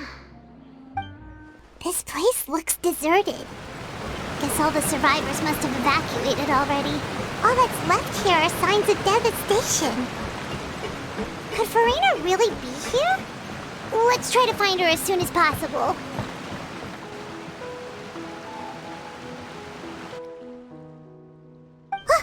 That's Farina, right over there. She really is here all on her own.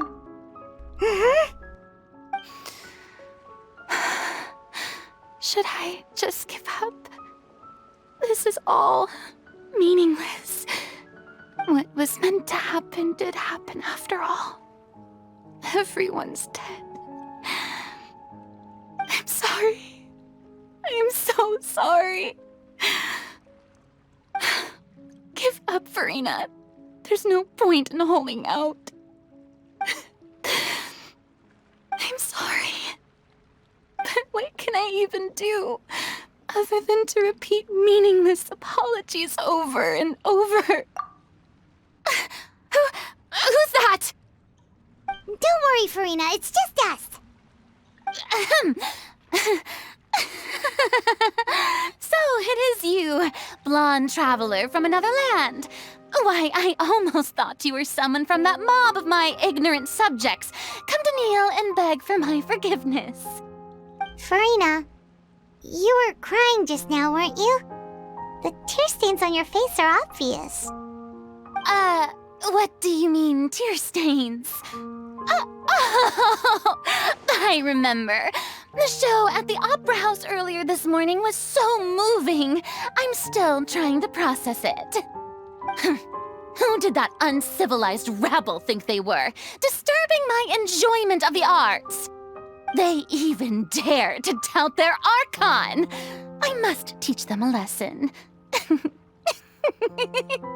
I can just imagine their twisted and frustrated faces once they realize that I'm nowhere to be found.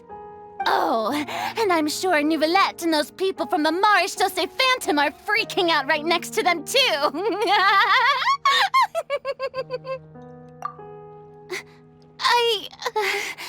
Of course not. Hey, there she is! The Hydro Archon's over there! Quick, after her! Farina, those people seem to be after you. They are? They're just some rabid fans who want to cut the line because they haven't been able to meet me in person, aren't they? That's against the rules. I can't let them get their way. Farina just ran off! Quick, we have to catch up with her!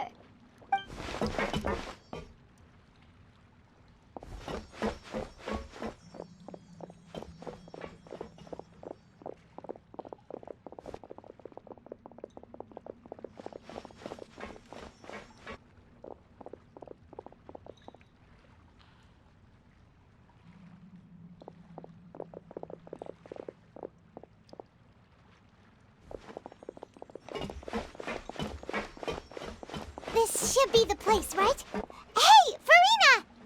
There's a good hiding spot over here. Quick, come to Paimon before the rest of them catch up to you. What is this place? Hurry, they're almost here! Fine. I suppose haste is warranted. Lead the way.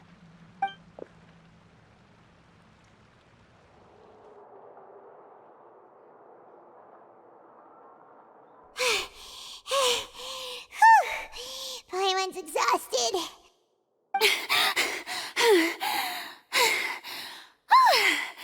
I'm so tired. I totally thought they had caught me. No, I mean, I merely gave in to the sheer enthusiasm they displayed.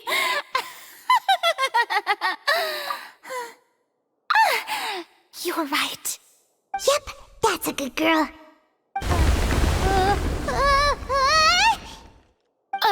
What's happening? The ground's shaking. Is it an earthquake? Yeah, a quake of this kind preceded the flooding in Poisson, didn't it? It can't be. It's happening again. Well, there's no need to worry too much about that. Neverlette's made some emergency plans, so the evacuation should go a lot smoother this time. Yeah, I hope you're right. But the people of Poisson, they've already...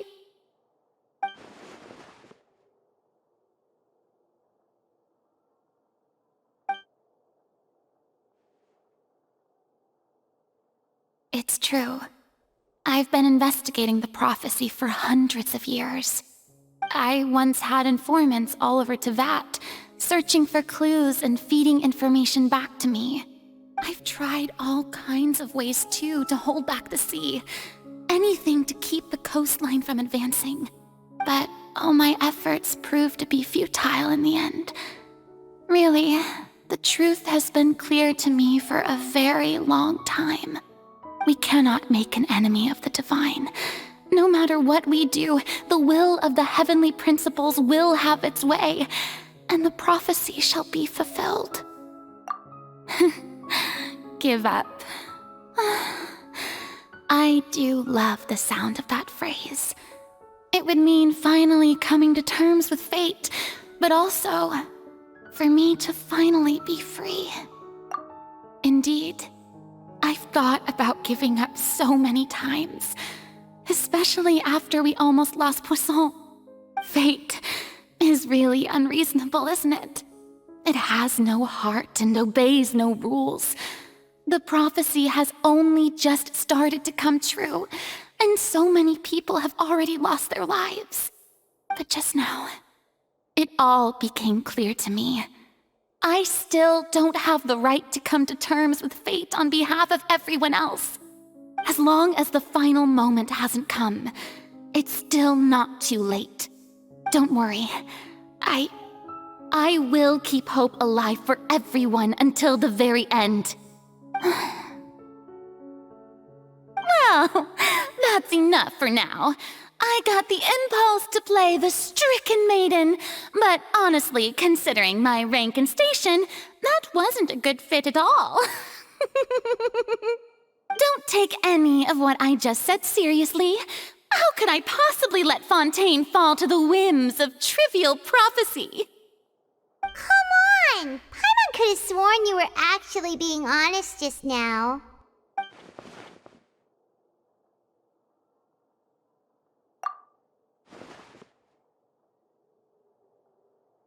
Share my burden.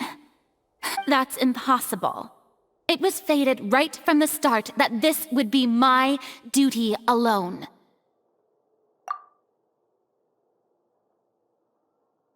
A witness. Yes, I've heard that you came to Tevat from beyond the stars, yes. In other words, you never belonged here.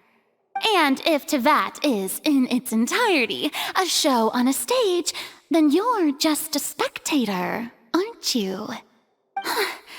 If that's the case...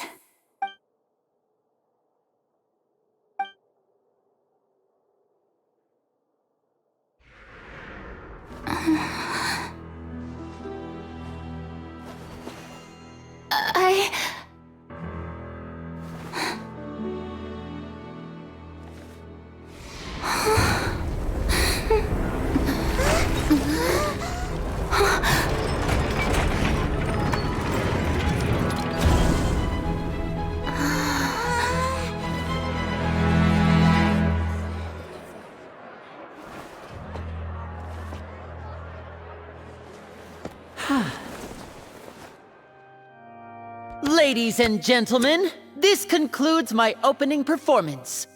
Now, without further ado, we may proceed to the trial of our god. So this is what it is. Yes, you deserve praise for the effort you took to raise the dramatic stakes. Do not forget, however, that I am Focalor, the god of justice, the embodiment of justice itself. Does it not strike you as even the least bit absurd to bring the very concept of justice to trial? May I interpret these words as your refusal to stand trial? In that case, you will have the opportunity to defend your honor through a duel. You would draw your blade against a god? I see. It seems like you have made up your mind.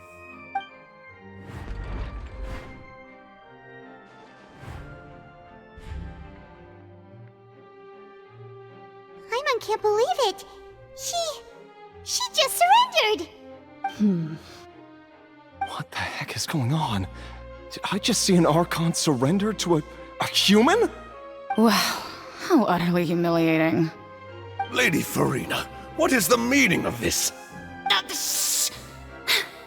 It would seem that there has been a misunderstanding. To be clear, the raising of both hands is not always an indication of surrender. Looking for excuses again, huh? I raised my hands just now to indicate my acceptance of the trial. No duel shall be necessary. I will admit that I've been running away for a long time. I'm sorry, everyone. I was unable to protect the people of Poisson.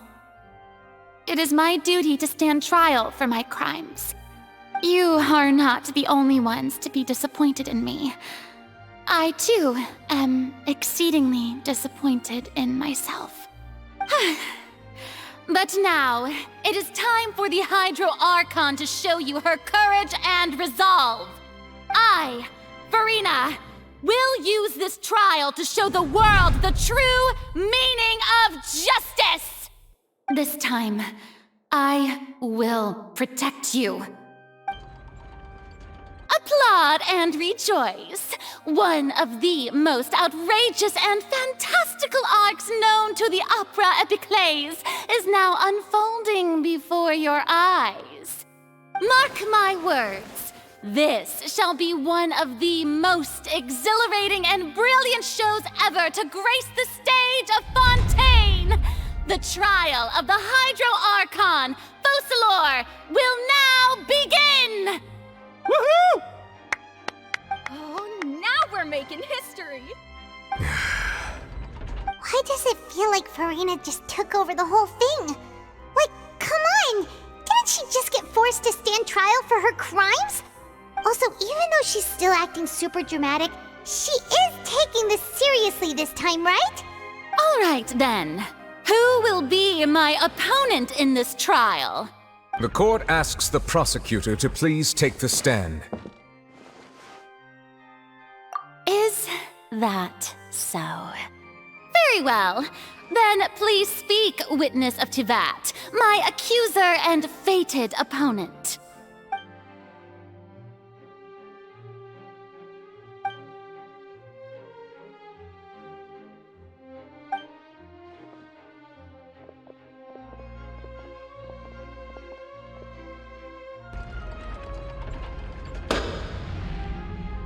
Also, please allow me to ask, as a final question before the trial begins.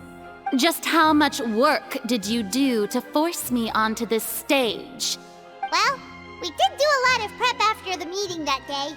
I can go over the tasks assigned to the Spina di Rosula, since they were rather straightforward and easy. Navia, the president of the Spina di Rosula. Most of the people who participated in the disturbance this morning were my subordinates. They changed into plain clothes and came to the Opera House as regular audience members, waiting for the perfect opportunity to incite insurrection against you. The people's resentment against their Archon has been building as more and more of the prophecy is fulfilled. A spark was all we needed to turn smoldering anger into a flame. Moreover, according to our understanding and analysis of you, when something like that occurred, you would likely flee the scene and head to Poisson by yourself. So, we arranged for a second group to lie in wait there. So, you mean the ones who scoured the settlement for me were also from the Spina? And their goal was to force you to step into the giant magic box so you may personally participate in the greatest magic performance in all of Fontanian history. That's right. That house was a magic box, rather than someone's residence. As the super ultimate version of the setup that I used when I first performed at the Opera Epiclese, the volume of the box was increased by a whole order of magnitude, and the distance it traversed was the entire gap between Poisson and Araneas. Its cargo, of course, was an Archon instead of a human. My thanks, Farina. Without your help, we could never have pulled off such an extraordinary performance. You're welcome? Of course, this performance was only made possible with Father's support. The House of the Hearth spent a massive amount of labor in Mora to pull this off. We had to select a location, construct the giant magic box, dig a tunnel, and open up a path through the water. It was a lot of work for all of us. So, in other words, the earthquake that we felt within the giant magic box was just a normal tremor from the transportation of the whole house? That's right. It wasn't a sign of another disaster to come. Then, I can guess Nervilette and Cloran's parts. You gathered a crowd, prepared a stage, and made sure that the champion duelist would be immediately ready for a fight. Also that as soon as I appeared on the stage, the trial may commence without a hitch. Am I right? Yes, that is correct. Well, Clorand, I must commend you for your courage. Only the most outstanding champion duelist in all of Fontaine would accept a duel with an Archon without flinching. Thank you. As for you, Traveler, I suppose your role was to keep me distracted with conversation once you found me in Poisson. You'd make sure that I didn't notice anything amiss before revealing yourself as my prosecutor once we'd arrived onto the stage. Oh?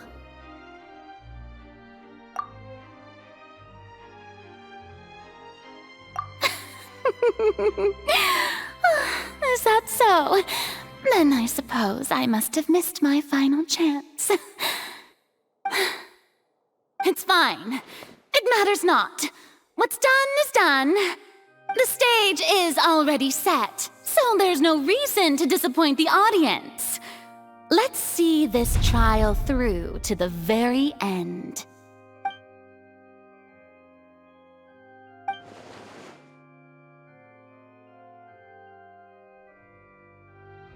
Madam Prosecutor, please allow me to pass this along.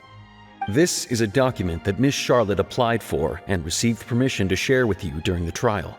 According to her, it should speed up the proceedings. Huh? Charlotte wanted to give us something? Oh, so she's here too! Hey, Charlotte! Oh, let Paimon see. Isn't this the exclusive interview that she did with us before? So she's already finished it, huh? Wait, then that means this document is a perfect timeline of everything that's happened ever since we stepped foot in Fontaine! So in other words, we can refer to this anthology of evidence every time we want to use something from our journey as evidence for an argument! Let's quickly confirm the information in it. Just think of it as a refresher, alright? You defeated the Hydro Archon in the very first duels you took part in at the Opera House. That's one for the history books, all right. The prosecution and the defense are both in position. The trial shall now begin. Oh, come on, Nervilette. There's no need to repeat all the unimportant legalese. Just fast forward to the part where the prosecution lays out my offenses. As the defendant and the lead actress of this performance, I still haven't even been informed of my supposed guilt in all of this. Of course, it is only natural for humans to struggle to understand the actions of a god. However, you will need more than that to convict me of a crime. That's true, but my charge here is unrelated to your conduct as an Archon. Instead, I would like to charge you as a fraud who's never been the Archon in the first place. Wait, what was that? Lady Farina's a fraud? Hey, I came here thinking that we were going to try the Hydro Archon for forsaking her duty, but did I hear that right? She's not our Archon at all? Charge accepted. Lady Farina, do you plead guilty to the charge? Lady Farina. I plead not guilty. How can I be guilty? There is no way that I, Focalor, otherwise known as Farina de Fontaine, a member of the Seven and the Regina of all waters, kindreds, peoples, and laws of Fontaine, could be anything other than your true Archon. Yeah, even though Lady Farina can be rather eccentric, isn't it going too far to doubt her very identity? Yeah, I've never questioned her identity either. Sure, Lady Farina can be super irresponsible, but what grounds does that prosecutor have to make such a huge claim? I have cause to believe that common sense will prevail in this case. Many of the members of the audience have known me as the Hydro Archon ever since they were born. There would be no fooling their memory. See? Even the Oratrice has decided to show me its favor. Are you sure you want to commit to a charge that will never be upheld? If you wish to drop the case, I can promise you as the God of Justice that you will not have to face trial for making a false accusation. We will treat everything that's happened as a dramatic spectacle and move on with our lives. What do you say to that? Huh. An argument with near impossible odds, huh? We have to not only refute Farina's claims, but also overturn the long-held beliefs of the people. Well, I tried to give you the chance to surrender. If you must persist, then let me ask. If you believe I'm not the Archon, then what manner of being do you think I am? And if I was not the Archon, then how did I manage to live for over 500 years?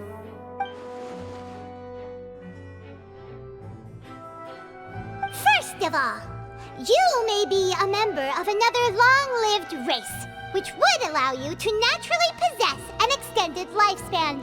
And second of all, even if that wasn't the case, there could be other ways to extend your life. Who gave you that idea? Was it the knave? You'd sink so low as to use a harbinger's words against me. A curse? I once thought it possible that the aura of an Archon might naturally resemble a type of curse. But in light of this claim, perhaps what I sensed was not your divinity, but a curse after all. You sensed it too, huh, Neverlet? Lady Farina is actually a human? Well, it is true that it's extremely difficult to tell humans and gods apart just by looking at them. It's not impossible.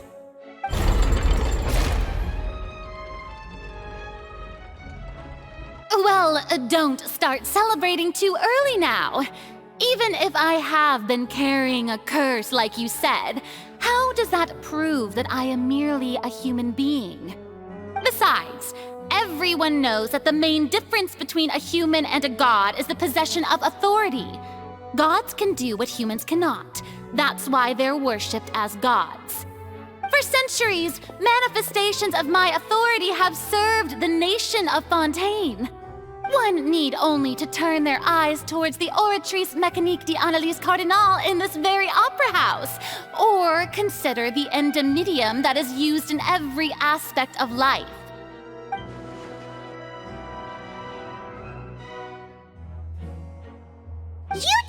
reference the Oratrice. But weren't you as confused as all the rest of us when the Oratrice declared Child to be guilty without any proof? Otherwise, you should have come up with a good explanation for that by now. Didn't I make myself clear at the time? The decisions of the gods are naturally difficult for humans to comprehend. There is no need to provide an explanation. Lady Farina, I believe a reminder of your current circumstances is in order. While the court is in session, the principles of justice and the law must come before all else. While you are an Archon, you are also first and foremost the defendant in this trial. You will prove yourself unable to defend against the prosecution's charges if you continue to withhold vital information against the rules of the court. I never thought you'd use that kind of rhetoric against me. That was no trick of rhetoric, Lady Farina. I've merely reiterated the rules of the court. Rules that all should respect and follow. So, you neither knew why Child was declared guilty, nor did you understand the structure and operations of the Oratrice. Instead of having been created by you, the manifestations of authority you mentioned have been made by the real Hydro Archon, haven't they? The real Hydro Archon? Well, now you're really losing me. It is true that I did not know why the Oratrice gave out a guilty verdict that day. But the Oratrice handed out that verdict unilaterally, and it has been operating independently ever since it was first created. You can't argue that just because a divine creation is flawed, that the god behind it must also be no god at all. She's still throwing out all kinds of excuses. Seems like she's confident that we won't be able to produce proof that she has no power over the Oratrice. My power as an Archon. There are many ordinary citizens in the audience. How can I just carelessly demonstrate the formidable power of an Archon? If that poses a concern, I'm prepared to extend my protection to the audience. You don't need to go that far. Aren't you the Hydro Archon? Or is it that you can't even wield the power of Hydro, much less the authority of a god? Indemnitium! Yes! It's all because of Indemnitium! All Archons derive their power from the faith of the people, and I've converted the people's faith in justice into Indemnitium! Thus did I give up all of my divine power to provide everyone with energy for their daily lives. Have you ever seen a more magnanimous god? Isn't that a huge stretch? Yeah, no matter how generous an Archon can be, how could they give up all their power? Can a god with no power even still be called a god? It seems like nobody's buying Farina's excuse. Hey, come now, everyone. Please don't stare at me as if I was a liar. I'm still the same Farina you knew, right?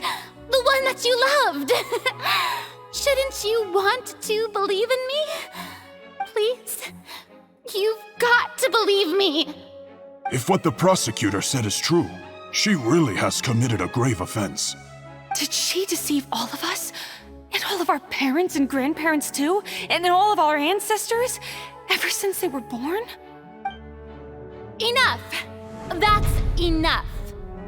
Tell me then, if I'm not the real Hydro Archon, then who is? If you have no evidence of another Hydro Archon's existence, nor can you find anyone who can back up their claim to be such, then what grounds have you to say that I'm not actually the real deal? Wow, she came up with yet another argument. How can we refute her now? Seems like she really doesn't want to give up.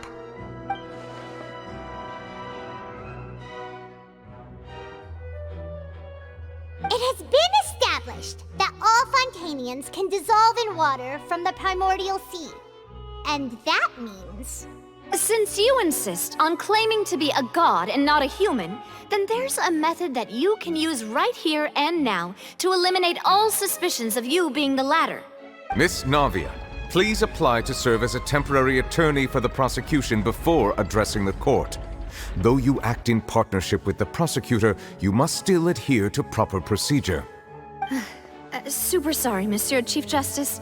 I swear this really will be the last time that I'll speak out of turn. Now, I've brought some seawater from Poisson. As everyone knows, a massive flood struck the area not long ago, taking many lives, including those of some of my closest friends.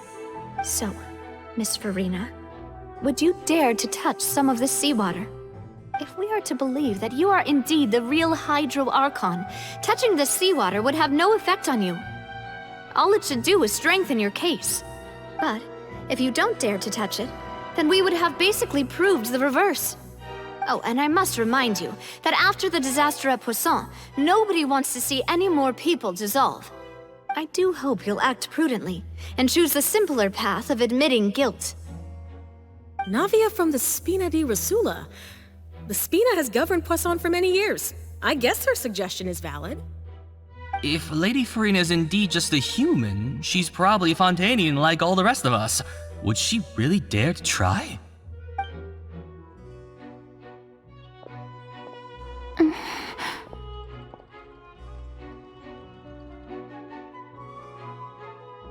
Lady Farina, this test has been unilaterally proposed by the prosecution.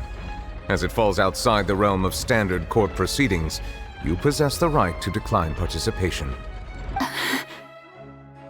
Well, of course he had to tell her that.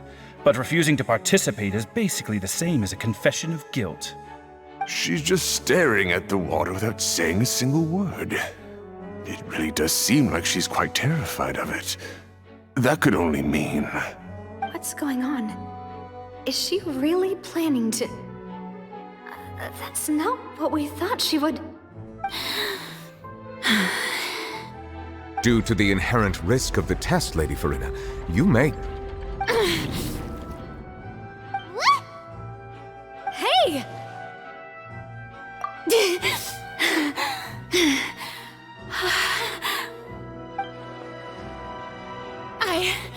I'm fine!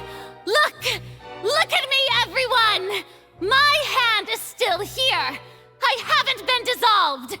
Will you believe me now? I really am your Archon! I'm nothing like a normal human who would fall apart as soon as they touch this water! Really? Was this not the most obvious thing in the world? Miss Siegewin? If you're present, Miss Siegewin, please come forward and attend to the defendant. Siegewin? Don't be nervous. It'll just take a few seconds. Let me see. That should be enough. Please announce the results of your evaluation to the court, Miss Siegewin.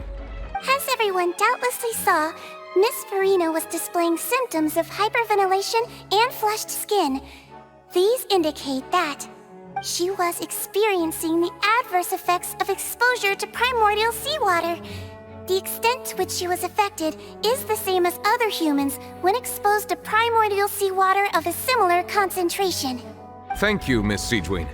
Lady Farina, you may return to the defendant's stand. Oh wait, what did she just say? I didn't get dissolved! Shouldn't that be enough to prove my innocence? Well, considering your tendency to run from your problems, we did originally prepare a direct sample of the seawater around Poisson. However, after extensive discussion, we exchanged it for a sample that is not concentrated enough to dissolve an actual human. After all, on the off chance that something entirely unexpected might occur, we don't want anyone else to lose their life to the sea. Yeah, so out of regard for Farina's life, you secured a low-concentration sample and asked the head nurse to serve as an expert witness. It's a great thing that the direct sample wasn't actually used. Farina could have... I can't believe... You...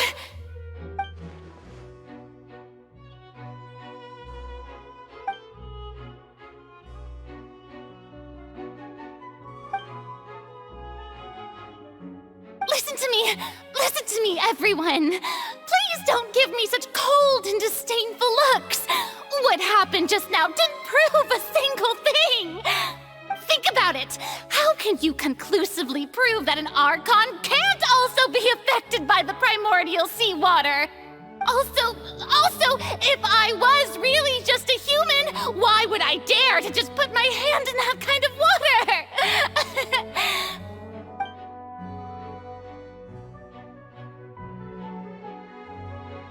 Please, everyone, anyone, just listen to me! I swear, I really am your Archon!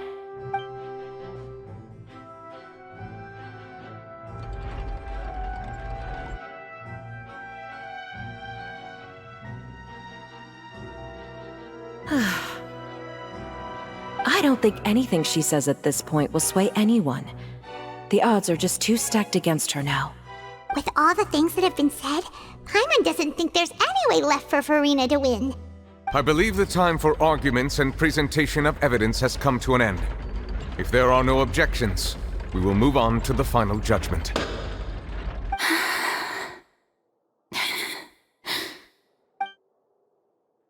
I don't think anything she says at this point will sway anyone. She's too stacked against her now.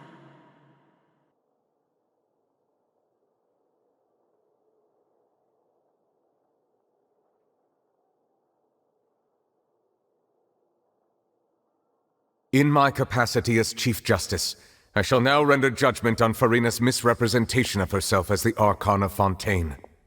As a human who knowingly deceived her fellow citizens, Furina is guilty.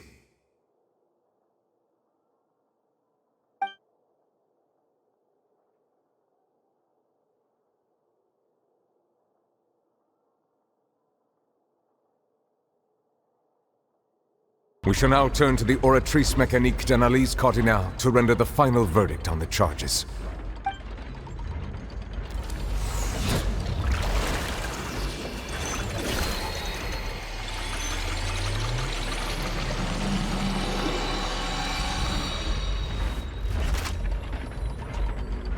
According to the judgment of the Oratrice Mécanique d'Analyse Cardinale, Furina is... Well, what's wrong? What's the Oratrice's verdict? No, the Oratrice also displays a guilty verdict. Isn't that correct then? However, the exact wording of the verdict is thus: the Hydro Archon, guilty, to be punished via the death sentence. The death sentence? That's actually one of the available sentences? I've always thought that it was just a myth. The one and only time the death sentence has been handed out at the court, and it's been given to the very person we've worshipped as the god of justice? What an unexpected twist. Furina's been sentenced to death by the Oratrice? We just wanted to use the trial to show her the seriousness of things so she'd tell us the truth. How did things escalate this quickly? This outcome is indeed quite strange. According to Fontaine's current definitions of justice, as well as its recommendations for criminal sentences, is this sentence really appropriate for the crimes that have been committed? Yeah! Even Vacher wasn't sentenced to death by the Oratrice.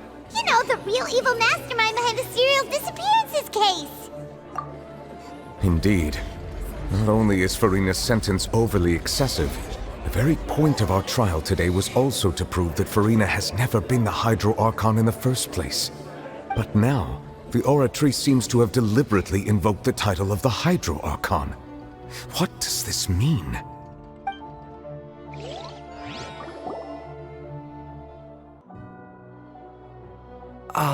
Excuse me, if I may interrupt. Is the trial still going? Fremine! You finally made it. I assume this means you've completed your mission? Mm-hmm. Any mission Father assigns to me will always be top priority. Is that the first prophecy slate? Huh. So the knave privately arranged for Fremine to try and find the missing slate. I looked everywhere and finally found it at the bottom of the sea. It took me a long time to get around some dangerous stretches of water. But has the trial already concluded? Then... doesn't that mean I've come too late? Oh no. Father will be disappointed in me. Thank you for your hard work, Mr. Fremine. Please allow me to review the record left on the slate. Traveler, I believe that you have already seen the other existing slates, and would like you to come here and confirm their contents. Huh? So what do you see? What is it?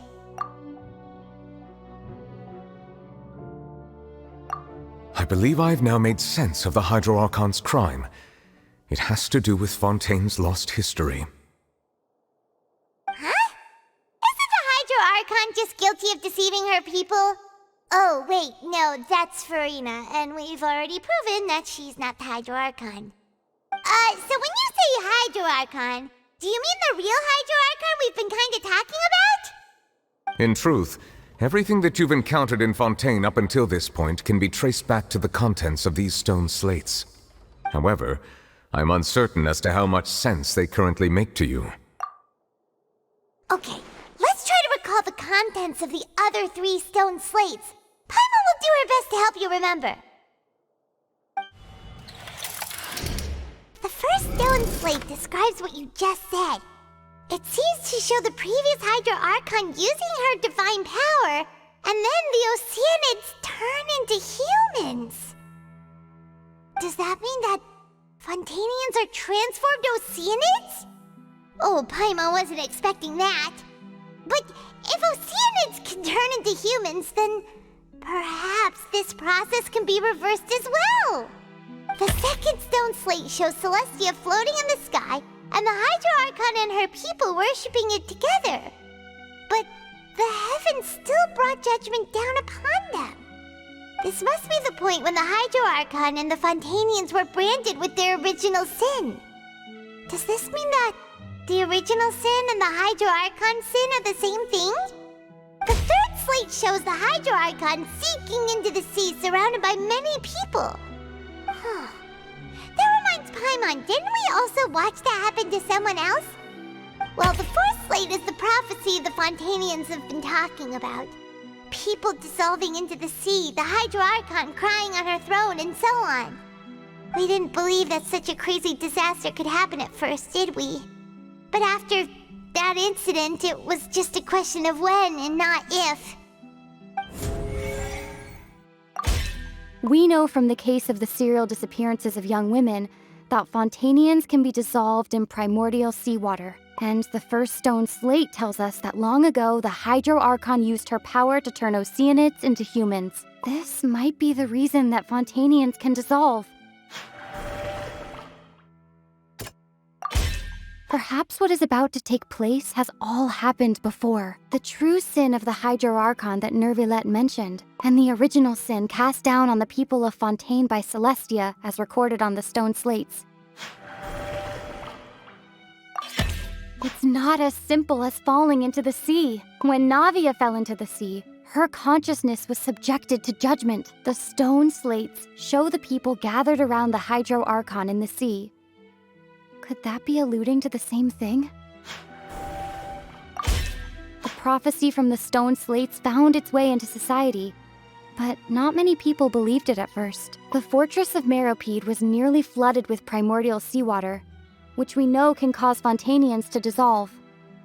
It seems increasingly likely that the prophecy may come true. If we hadn't dealt with it in time, things could have gone very badly.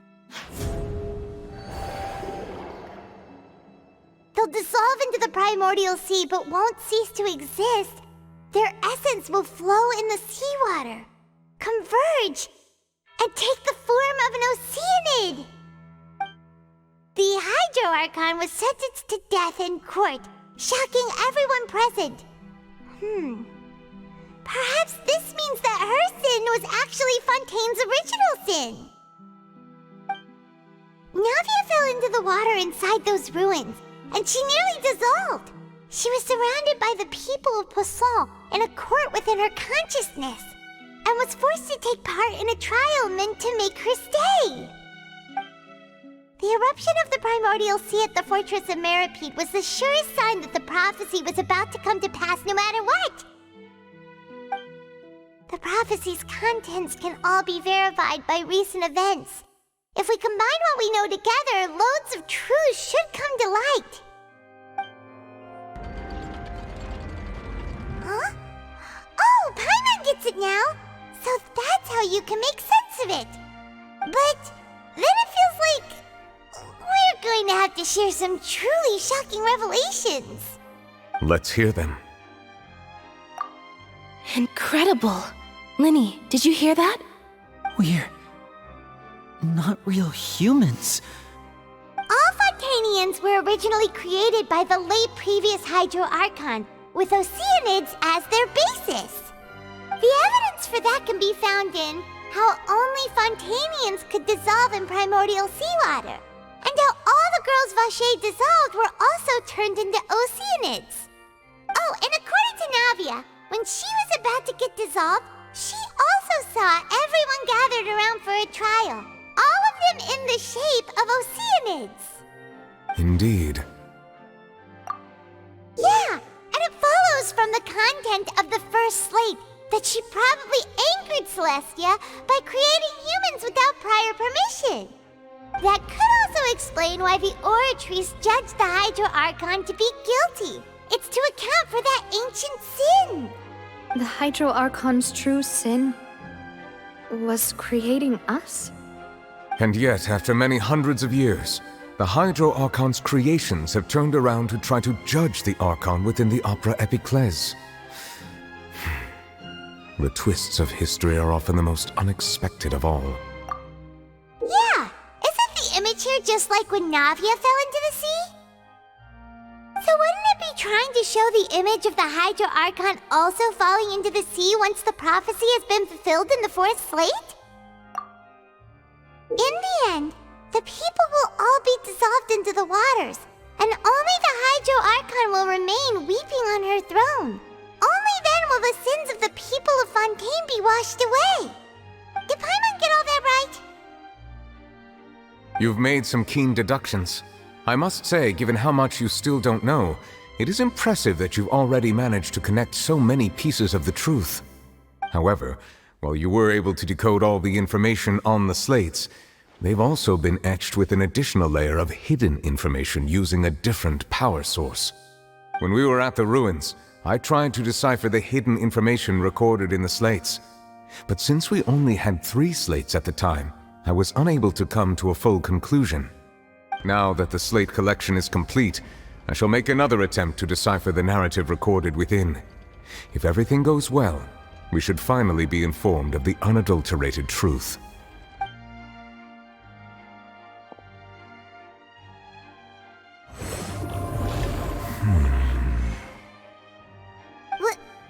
Well?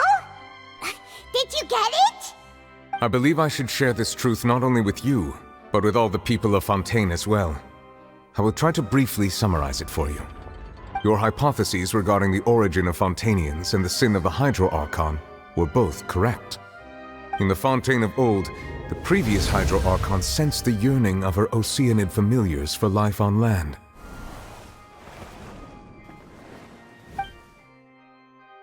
The Oceanids were enamored with the beauty and romanticism of human beings, and wishing to have those experiences for themselves, expressed to the Hydro Archon their desire to become of a similar kind.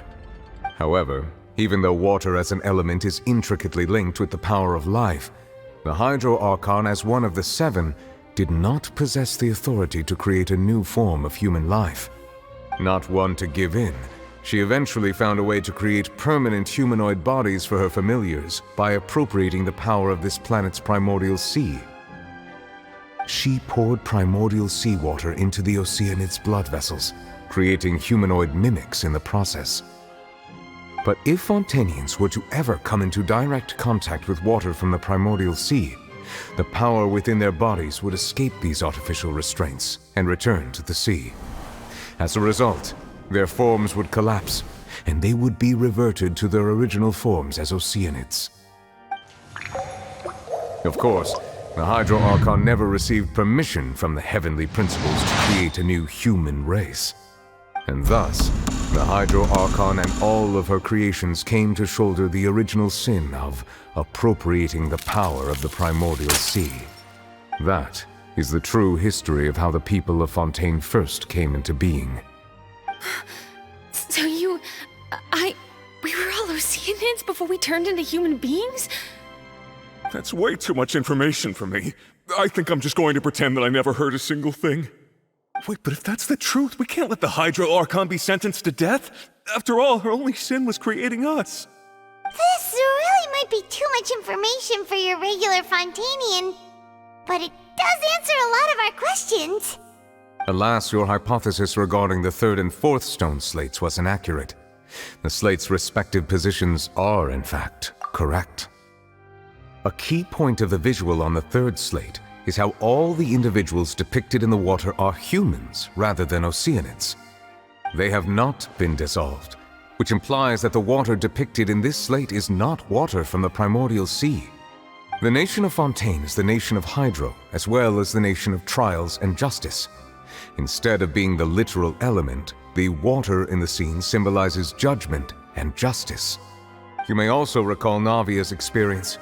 When she fell into the sea, her consciousness was surrounded by that of many others who intended to hold a trial to determine her fate.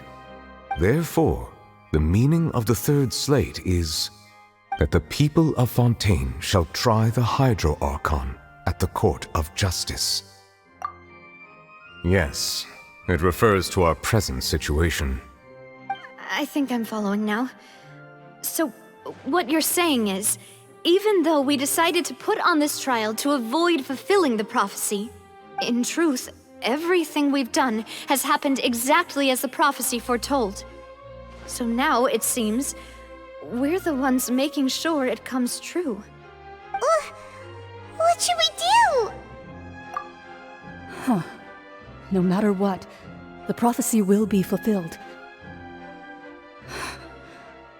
Is this what it feels like to be a prisoner of fate?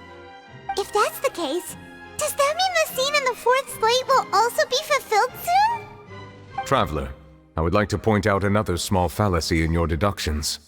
About the fourth slate, you probably thought that the eruption of primordial seawater beneath the fortress of Meripede served as the surest sign that the prophecy was about to come to pass, yes? However, I believe that rather than being a sure sign, that eruption could in fact only be a small warning of something far worse to come. As for the root cause of the catastrophe, I believe you've already encountered it once before.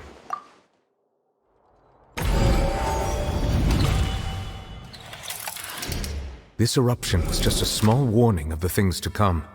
We must find the root cause of the disaster. It was both dream and reality. If we're talking about a true culprit, that could only be that thing inside the primordial sea, right? The truth, the original sin, the trial, and the root cause of the disaster.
So we've met it at last. I understand very well why it has chosen to make an appearance here. That whale does not belong to Tevat. It is a monster that has traversed the stars, weeping all the while. It has been greedily consuming the energy from the planet's primordial sea, using it to grow. That is the main cause for the rising sea levels. And once it has finished consuming all of the energy contained within the sea, its next step will be... You said that when the Hydro Archon first created Fontanians out of Oceanids, she filled their blood vessels with primordial seawater. Precisely. That whale finds the blood of Fontanians nigh impossible to resist. Therefore, when it left the primordial sea, it decided to make its next stop a packed opera house full of food. Food in the form of Fontanians. We just barely managed to push it back, right? In that case, won't it come back to target the people again once it's managed to recover its strength? That is correct. Indeed, it is more accurate to say that we should thank that Harbinger for buying us some time. Without him, the whale would have likely come onto land far sooner. From the way he looked, he must have been fighting the creature for quite a long time. That battle maniac. We've always known that he had a special connection with that whale, but we definitely didn't expect it to help us out like this. Anyway, now that we know that this whale is the actual cause of the disaster recorded in the prophecy, all we need to do to stop the prophecy would be to find a way to beat it up, right? It is too late. It had already absorbed too much of the primordial sea's energy before we could notice it. At this point, it has become practically integrated with the sea itself. Even if the entirety of Tevat were to be destroyed, it could still survive and swim off towards some other world. That's not something I will accept. We've already done everything we can, and we even found the true culprit. We've come so far. You can't just tell me that the last hurdle is some impossible foe. That's just not fair. Indeed, that's not how a grand performance should end. I'll fight it to the end, no matter what. So the prophecy will be fulfilled no matter what, huh?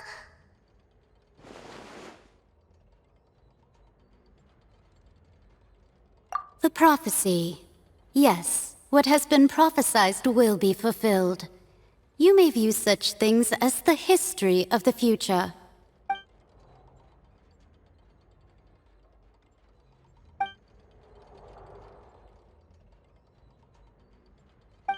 Just as prophecies are usually only the future as seen from the perspectives of the gods, could things be happening in hidden corners where the gods' gaze does not fall?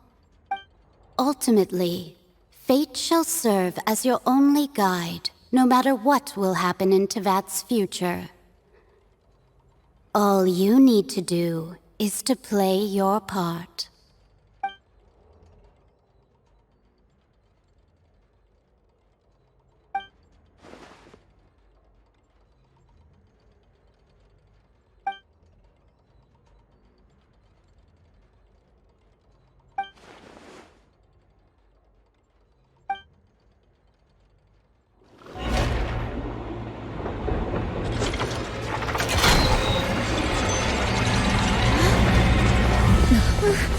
What's happening with the oratories?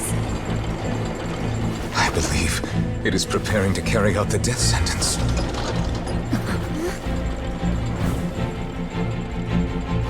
Farina!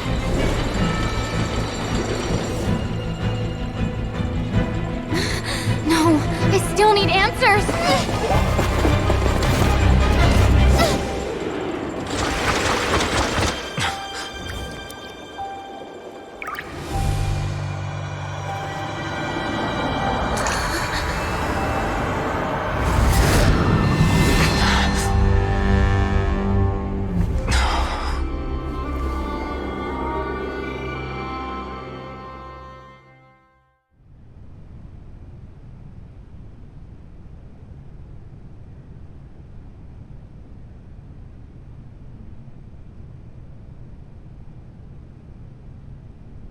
You...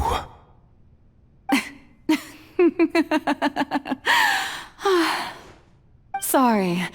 That shocked expression on your face is just too amusing. I couldn't help myself. You are not Farina. Who are you? Ah, the sweet sound of bewilderment. Marvelous. A sure sign that my attempt to deceive everyone was a resounding success. But to answer your question, I am Focalor. You know, the god. Focalor? Why did you deceive us?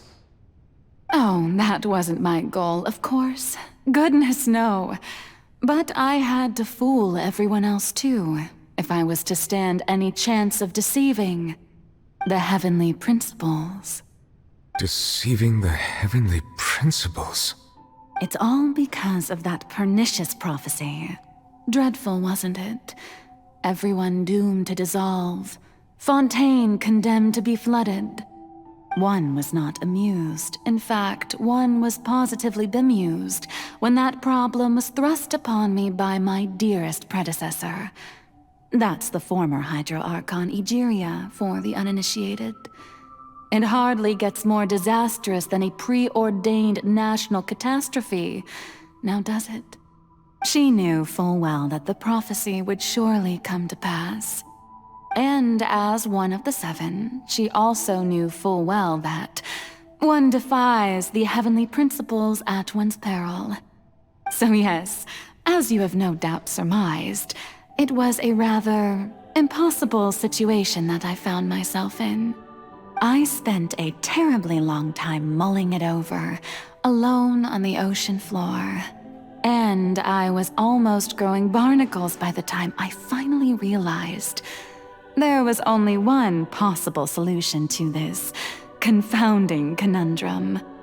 I had to outwit the heavenly principles, allow the prophecy to be fulfilled, ostensibly at least, while saving everyone at the same time. I'm a genius, I know. I can only assume that's why Egeria chose me as her successor. Although, looking back now, it was hardly the inheritance one dreams of. Between the task of saving the nation, the quotidian duties of the Hydro Archon, and not to mention the original sin of creating a new race of humans, I dare say she left me quite a colossal mess to clean up. But one can only play the hand one is dealt. I did not choose this, any more than I chose to be one of her Oceanid familiars. So you were also once one of the Oceanids, transformed into a human by Egeria's hand? Yes, I was. I always dreamed of becoming human. And I still do, even now. In my eyes, to be human is to be part of the greatest opera ever known. After becoming a god, I separated my divinity from my body and spirit, leaving behind only a self that was as naive and bewildered as my past self on her first day as a human being. The me you see before you now is that divinity. And the human counterpart I left behind, I named Farina. She could feel joy, sorrow, and everything in between. She could be as vain and conceited, or as meek and vulnerable as she wished. Her strengths were of a kind only a human could possess, as were her shortcomings. But in my eyes, Farina's humanity was what made her perfect. She was perfectly human in every way. The person I always wanted to be. Anyway, so then I cursed her. All part of the plan, of course. The plan to deceive the heavenly principles. Do you still remember the final scene of the prophecy? The Hydra Archon alone, weeping on her throne. In order that the prophecy might appear fulfilled, I invited Farina to be an actress, to play the part of the Hydro Archon in the prophecy. Under the curse I placed on her, so long as I, Focalor's divinity, continued to exist, she could not die. But nor was she free to live her life in the pursuit of happiness. Instead, she was forced to take the stage in the opera house, to embrace the role of leading lady, to forever play the part of the god from the prophecy, all to create a deceitful appearance of that prophecy coming to pass. I suppose now you probably understand why your court is called the Opera Epiclese. But Farina is only human, isn't she? Even though she has had a long life, her mind is no stronger than that of any other ordinary human being. I cannot begin to fathom what she has had to endure. It must have been torture for her. It has indeed. And although she is, in a sense, me in human form, I most definitely owe her an apology for it. It's been 500 years, and all along, she's been playing her part in the most unimaginably long, unbearably lonely, and agonizingly painful opera of all time.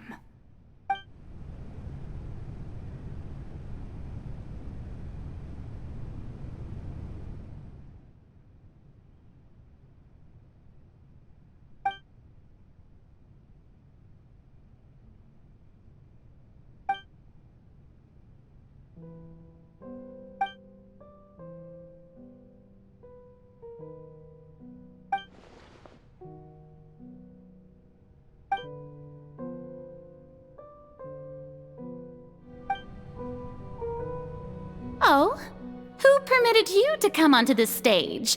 Now, I understand your admiration for my august self, but I must ask you to keep to the rules. All right. It is not my intent to reprimand you. There is no need to state your name. Just be off with you. Do not distract me from my performance. Oh, do not jest. Can you not feel it? I am Focalor. The eyes of countless Fontanians are upon me. I must, at all times, display the utmost elegance and nobility.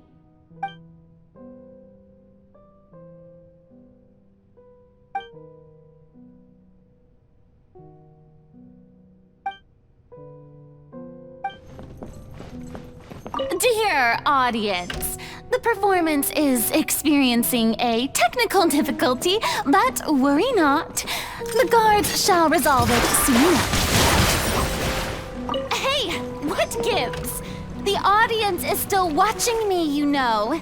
Guards? Wait, where are the guards? Guards!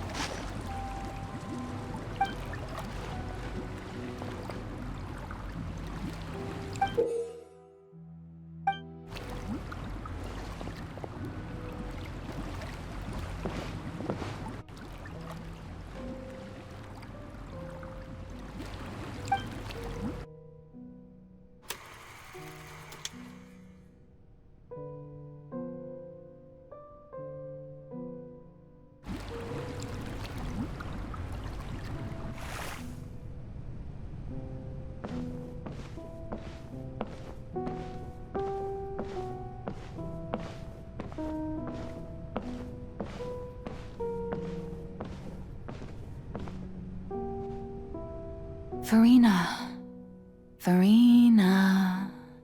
Huh? Who's that? Who's calling me? Where are you? Be not nervous. Be not afraid. I am before you. Wait a moment. You're near me? How can this be? Mirror you, huh? You know what? That's not bad. Let's go with that. Mirror me? What do you wish to say? The prophecy. Have you heard of it? What prophecy? Wait. I know. I think. I don't know why, but it's in my head somehow. The people will all be dissolved into the waters, and only the Hydro Archon will remain, weeping on her throne. Only then will the sins of the people of Fontaine be washed away. Oh, very good. You know it well. What's going on? I can't seem to remember anything clearly. The only thing I know for sure is this prophecy. Will it really come to pass? Yes, it will. And that is why I've come to you. Disaster will come to Fontaine sooner or later. Things will develop just as the prophecy declared. There is no escaping it. But doesn't that mean everyone will die? I'm a Fontainian just like them. Will I dissolve too? Oh, don't worry. Magical meetings exist in this world precisely to give people a chance to turn things around. It is the reason why you met me today. I will tell you how to save everyone, but you may have to suffer somewhat. Oh, so there's still hope after all. Goodness, you frightened me.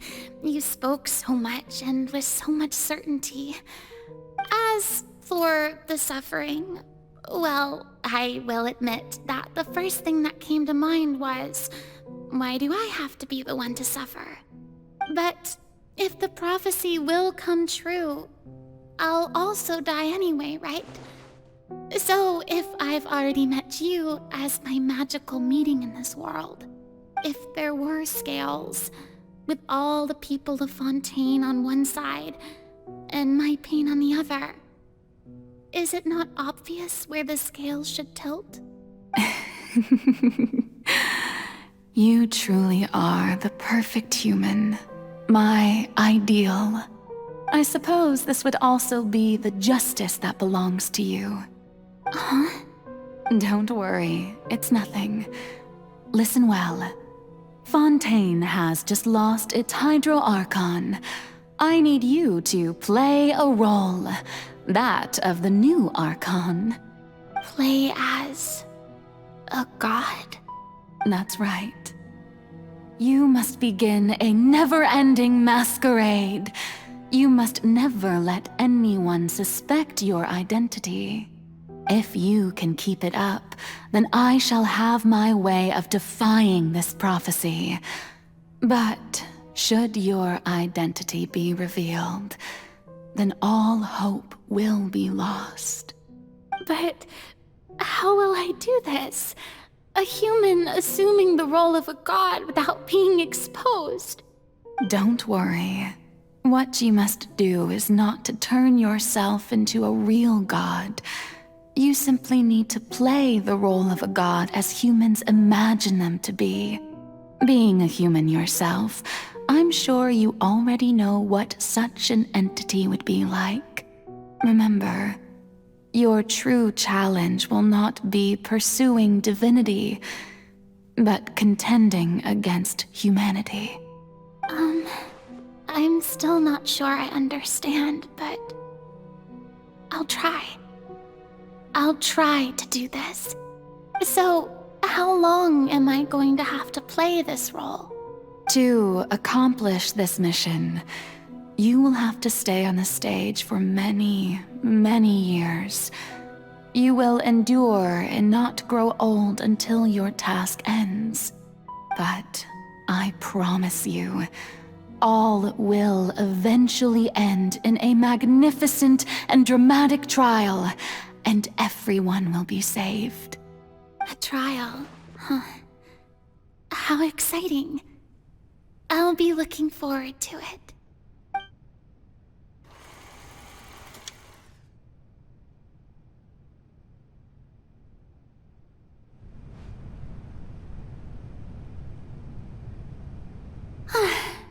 The Maison Cardinalise has announced my accession. but this is my first time facing the people. What should I say to most appear like a god? To be honest, I still don't know. Perhaps I should first try to act natural. Ladies and gentlemen, good evening, and welcome to the Opera Epiclese. I'm sure you've all heard about how I have taken on the role of Hydro Archon. Indeed, I am Verena de Fontaine, your new Archon. In truth, I know little about becoming a nation's new god, but it will be my honor to guide you all. As the god Focalor, the god of justice, I shall do all within my power to lead you into an age of fairness and justice. Once again, thank you all for coming. If you should have any questions or suggestions, please send them to the Maison Cardinalise. The future of Fontaine will require us to work together, after all. This should do it. I thought I might stammer, but thankfully, I was able to convey my thoughts just fine. Okay, and next. That's the new Hydro Archon. Is this some kind of joke by the Maison? I would have thought that a being that surpasses humanity would be a bit more assertive. Hey, did you hear that? She even told us to send her suggestions there at the end. Shouldn't gods be all-powerful? She's being so modest. What's the difference between her and an ordinary person, then? If you ask me, perhaps the succession didn't actually happen. She might just be a Maison back puppet. Wait, what's going on? Why is everyone suspecting me of being a fake? Oh, this is bad. If I get exposed here, there'll be no saving the people from the prophecy. Right. Mirmi said that I just need to play the role of a god as humans imagine them to be. Calm down, Verena. Think. What do the people want? How would they imagine a god to speak and act? Assertive, with a strong sense of presence. One who can dispel all doubt. That is the character I'm fated to play.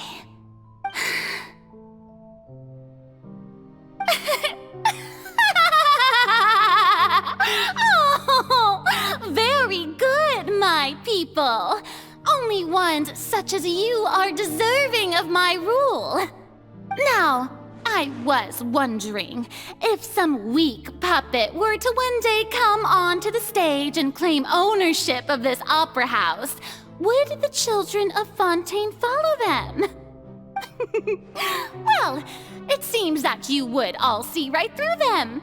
Having passed my test, you are qualified to witness wondrous trials alongside my august self, here in this opera house.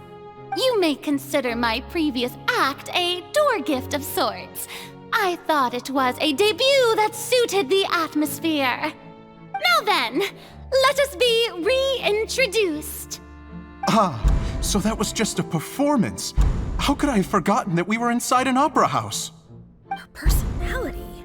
It's quite shocking, to be honest, but I suppose it's a better look than before. Such a fascinating and bold deity. How wonderful! Our future may yet be bright after all. It seems I've turned them around. Best follow this flow and restart my accession speech. My dear people, whether you acknowledge me or not, whether you trust me or nay, I say to you, keep faith in your ardor for justice. We have heard it said that this nation's sins can no longer be washed away.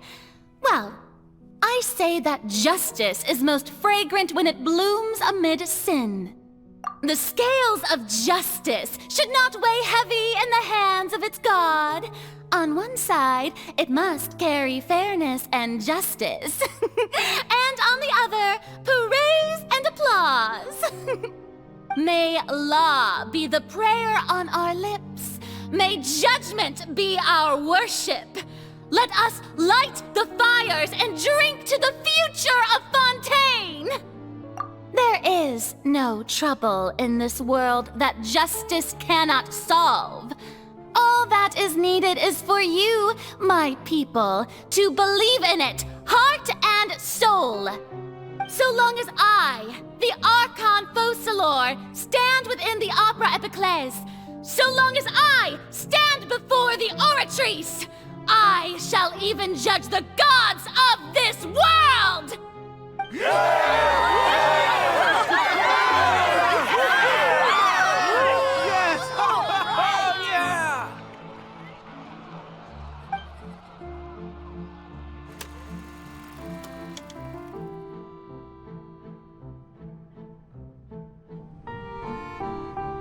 Lady Farina, here are today's case reports, as well as a summary of the follow-up for your perusal. Come now, was I not just at the Opera House in person? Leave these kinds of things to Neuvillette. Besides, none of these trials were the one that I'm looking forward to the most. If I may be so impertinent, what kind of trial are you truly looking forward to? A magnificent, dramatic, and wondrous trial. A trial to end all things. How could you hope to understand? That's true. I fear I lack the ability to grasp your divine thought, Lady Archon. No need for fright, and do not take what I said before too seriously. Go now, do your duties. The trial I await. It will come one day. Lady Farina, I don't know what to say. Thank you for agreeing to see me. No need to thank me. Or rather, thank your own sense of perseverance instead. Long have you stood in line to meet me, have you not? Oh, I'm afraid that's just an inevitable consequence of my divine charm. All right. Deoteria, is it? How is your son's illness? You remembered me, and you knew of my family, too. He is doing much better now. In fact, he is far more of an ardent believer than I. He was the one who forced me to seek an audience with you, and to bring your words back to him. Oh, good. Very good. If this should happen again in the future, please do not hesitate to come and tell me. Going down to citizens' homes every so often, while not usual practice, should serve as a fine change of pace. Ah, you're such a gentle and wise god. Thank you once again, on behalf of my son.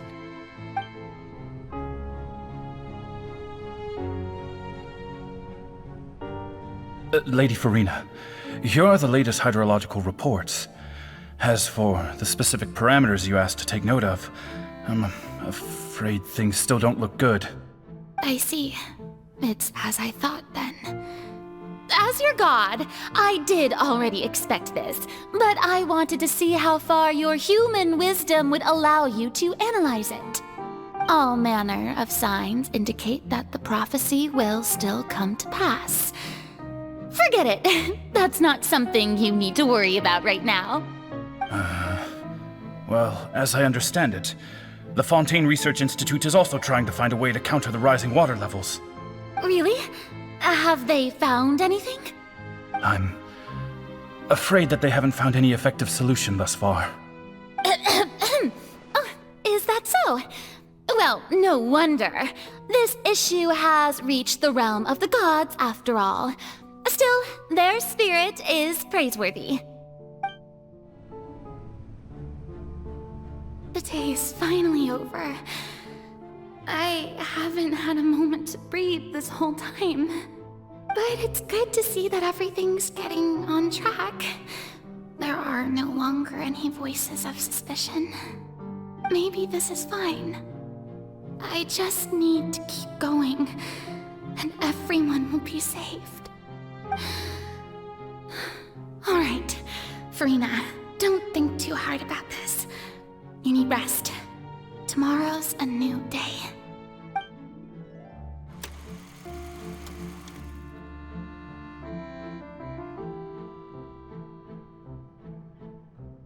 Lady Farina, here are the new trial reports for the latest cases, as well as a summary of the follow-up.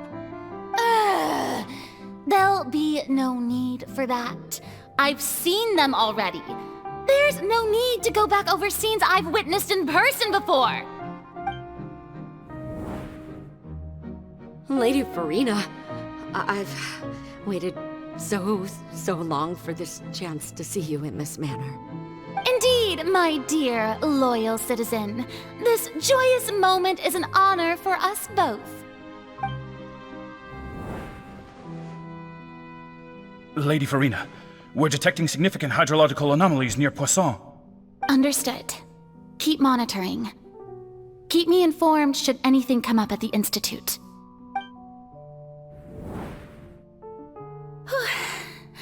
I don't think I let anything slip today.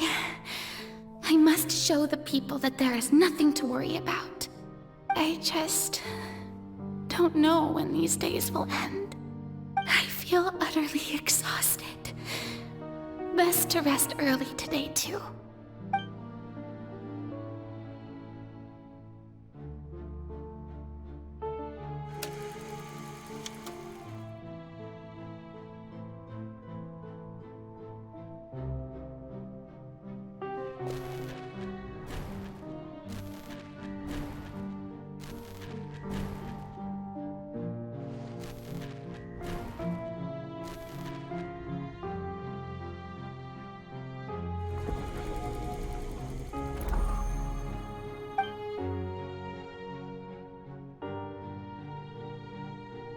Lady Farina, it's like a dream being able to speak with you up close like this. I've heard that the first member of our family who was honored to receive an audience with you was Madame Deoteria, almost 20 generations ago. And what a fine family yours is indeed. It brings me great joy to meet such a faithful believer, a descendant of a line most ardent. Surely you exaggerate, Lady Farina. My lady? What is it, good citizen? Oh, are you crying? Oh, really now? I didn't even notice. This must be the overflow of hydro from my person. Well, can't quite help being the god whose dominion is the waters, can I? No wonder. No wonder. A manifestation of your power, then. Oh, Archon, I am honored to have witnessed it. Honored indeed.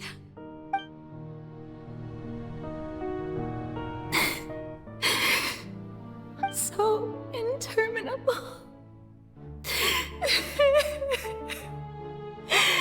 So lonely. Just how much longer? Hundreds of years must have passed by now. Perhaps the show must go on for hundreds more. I never imagined that it would hurt so much. Have I reached my limit? No. Perhaps I reached it long ago. Today I didn't even notice my own tears. I want to tell someone, anyone, about this. But would that not destroy all I've done so far? I've conducted so many investigations across the centuries. But there's not even a sliver of hope that we might break the prophecy. All I can do is keep heart. I must maintain this act. It is the only way to save Fontaine. Please, mirror me. You have to succeed.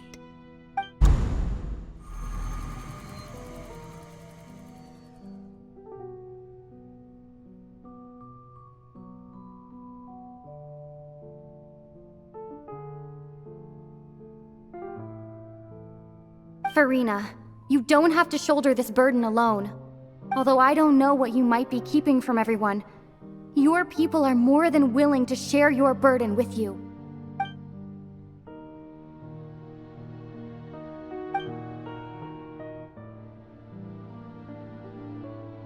Share my burden. That's impossible. It was fated right from the start that this would be my duty alone. But even if your burden doesn't need to be shared, you can still choose to confide in someone. Just share it with me. I'm what you'd call a witness. A witness? Yes, I've heard that you came to Tevat from beyond the stars, yes. In other words, you never belonged here. And if Tevat is, in its entirety, a show on a stage, then you're just a spectator, aren't you? If that's the case...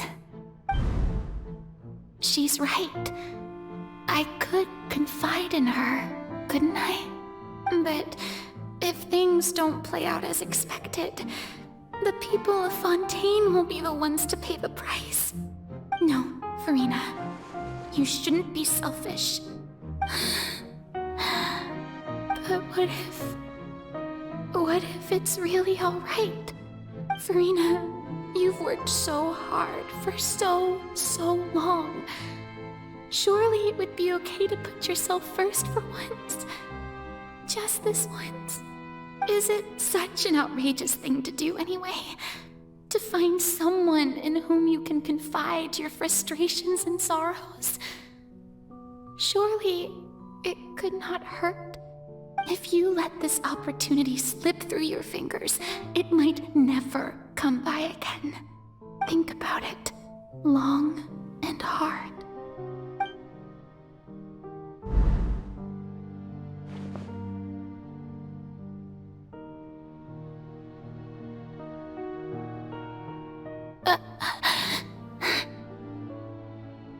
No, I have nothing to say.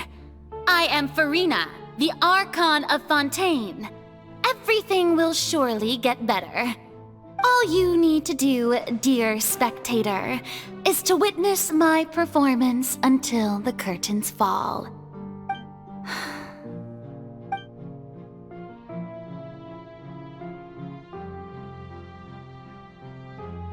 Fine.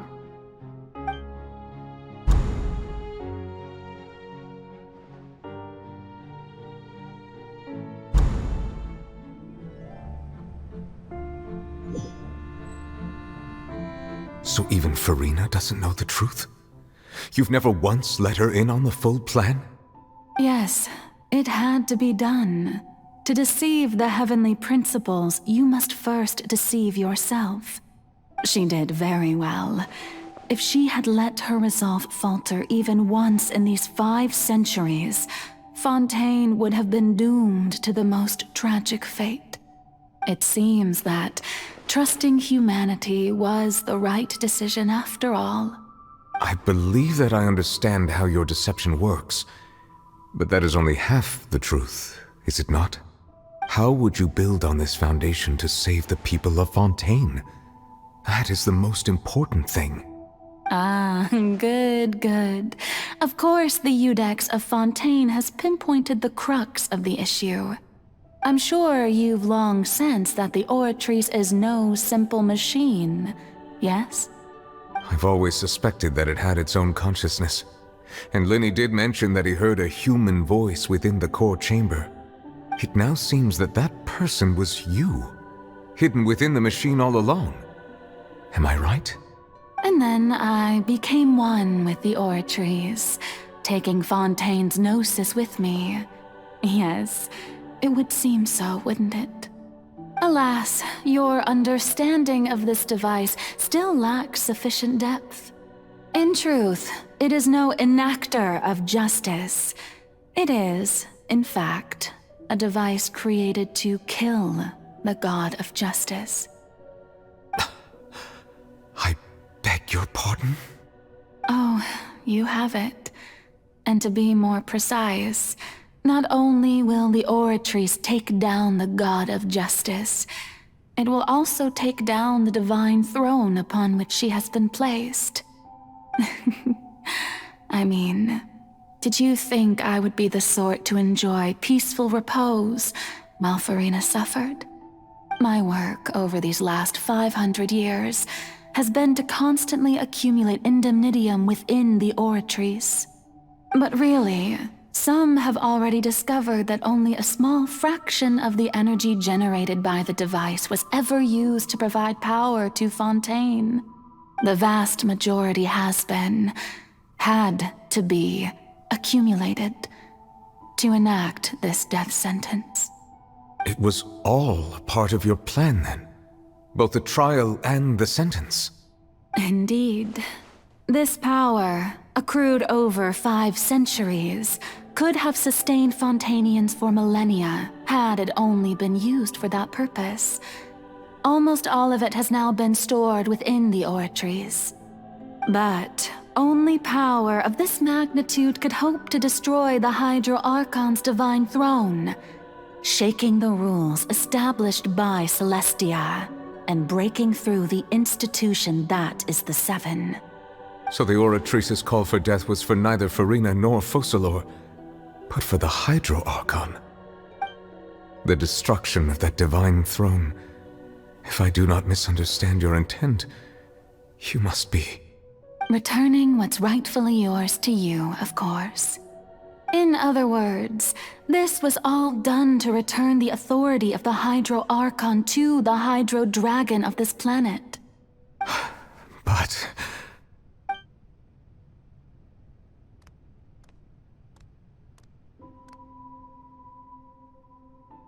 Oh, what? Getting sad again, are we? The authority of the ancient dragons shall soon be yours once more, O Hydro Dragon Sovereign. And this is the face you make. all you've done throughout the years is just so you can sacrifice yourself at the very end. I've never quite seen it that way, you know. Even now, I'm quite pleased at how well my deception worked.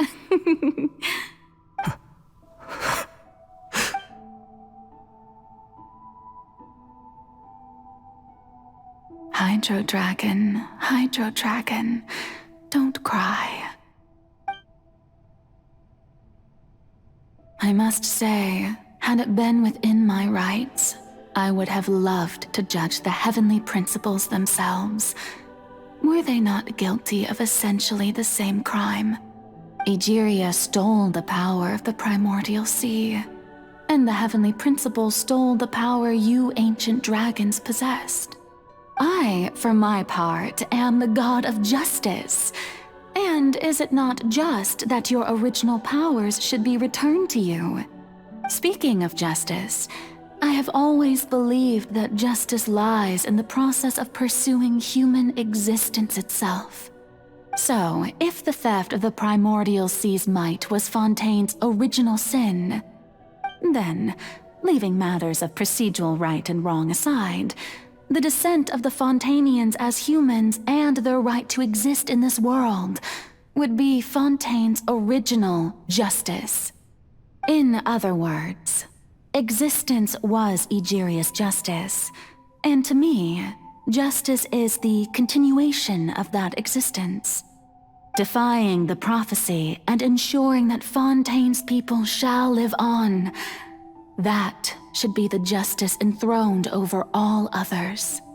At this point, we, whether it be myself or all other Fontainians, have shouldered the burden of this sin for far too long. Iudex Nervillet, the highest judge in our land, when you regain your full power as an elemental sovereign, what verdict shall you pass upon us? So when I was invited to the court of Fontaine to serve as Iudex, I see now that that was your idea too. At last, I now understand the true purpose behind this position. In the beginning, I was uninterested in human existence. But these 5 centuries of living alongside them have gradually brought about mutual understanding between us. And I have even attempted to feel as they feel. You are a devious one, Focalor. Things being as they are, surely you know that I could never declare them to be guilty.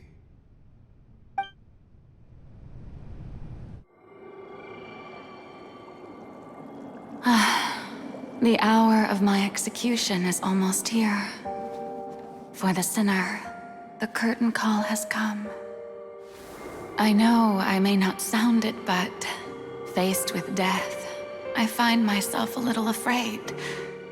Perhaps this is one thing both gods and humans have in common.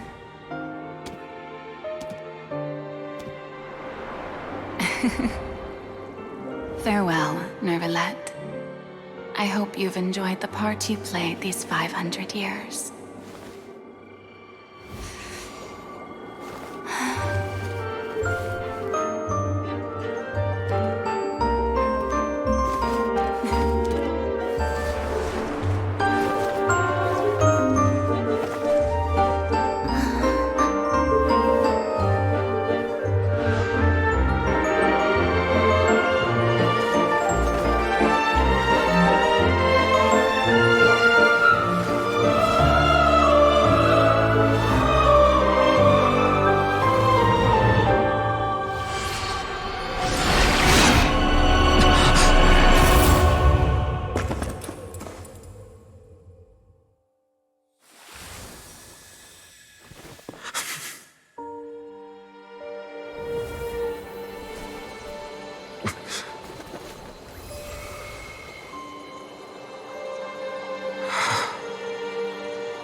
Iudex Nervalette, hereby declare, people of Fontaine, your sins are forgiven.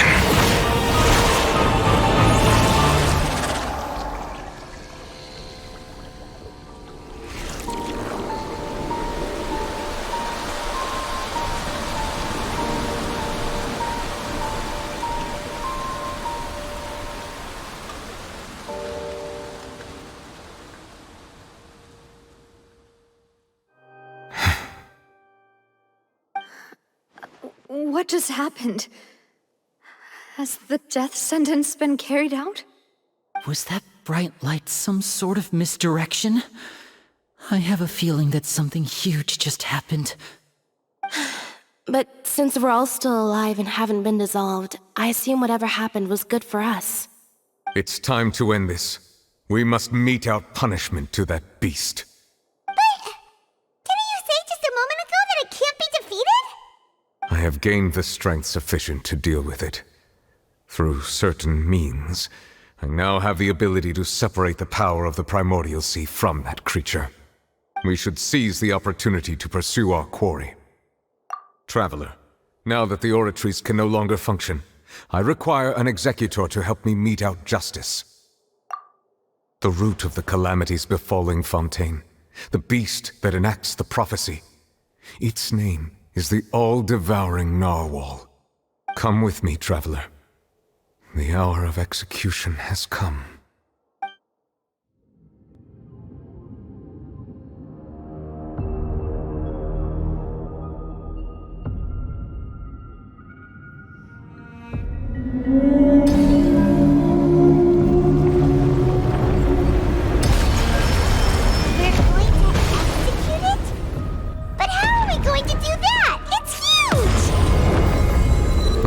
Done my best to separate the power of the Primordial Sea from the way.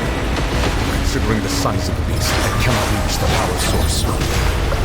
Unless we can find a way to attack it from within. I shall share part of the ancient dragon's power with you. We shall look for an opening together.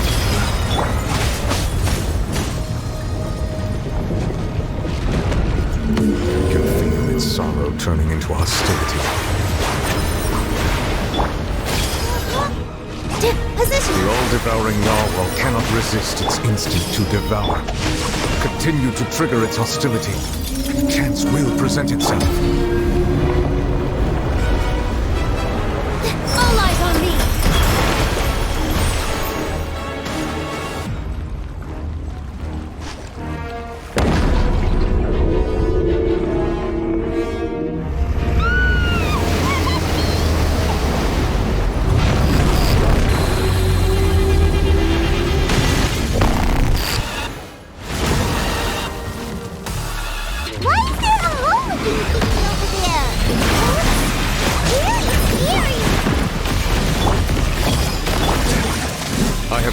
My protection. Do not fear. Seize the moment and use my power to suppress its root from within. Sight clear! No, my sword! Witness the power of Gugwa! Rain out! Watch and learn! Scanning!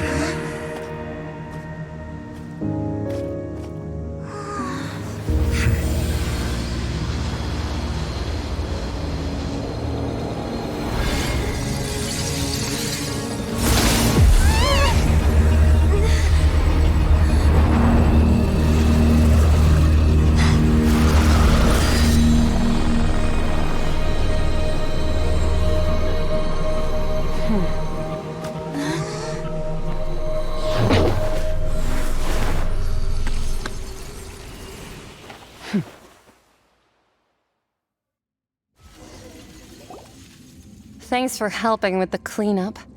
It should have been my job, but... oh well. It was just supposed to be a short private training session for me. I didn't think that my disciple and my master's pet would start brawling in the meantime. Well, actually, I had a feeling that it would happen at some point, but they bumped into one another earlier than I thought. What a blunder. I suppose I'll have to swing my sword 3 million times as penance. That power. Who are you exactly? Paimon has an idea. From what she said earlier, she must be Child's master. Skirk, right? It's just that he gave us the impression that she was the less talkative person. I simply did not have anything to say to the weak. But you, on the other hand, managed to defeat the all-devouring narwhal without using power from beyond this world. So you may speak to me as equals. I have to agree. It's a strange use of a planet's primordial waters just to raise an all-devouring narwhal. That kind of power is wasted on it. It's not cooperative, it eats too much, and I have more important things to do with my time than pet sitting. The only thing that creature has going for it is its looks. All in all, it fails as a pet. Miss Skirk? I think you might have missed the point. The point being?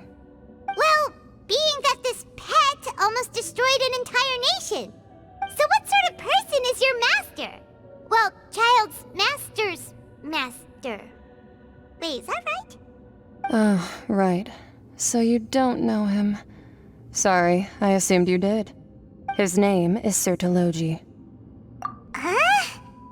I am unfamiliar with that name. Huh. So Master isn't sufficiently famous. How should I describe him then? Have you heard of the name The Fowl? The Fowl? Still nothing? Well, how about the Visionary? Vetterfulnir then? Or Gold Rhine-daughter? Ooh, that one we've heard! Rhine-daughter's part of the Hexen Circle. She's Albedo's mom, right? Oh, So you do know that name. To be honest, I also heard all of those names and titles from my master. I don't actually know them either. But I suppose you understand now, yes? My master is likely a similar sort to Rhindaughter. They are both pursuing some form of perfection. Wait! Didn't you also mention a visionary person? Paimon didn't quite catch their name. Actually, never mind that. I believe it expedient to inform you that the all-devouring narwhal used up nearly all its strength fighting you. Such roiling hydro energies will prove difficult for the planet's deep seas to digest. As such, the fontaine back on the surface has most likely been thrown into chaos. In other words, the prophecy that you've been fretting over should now be in full swing. What?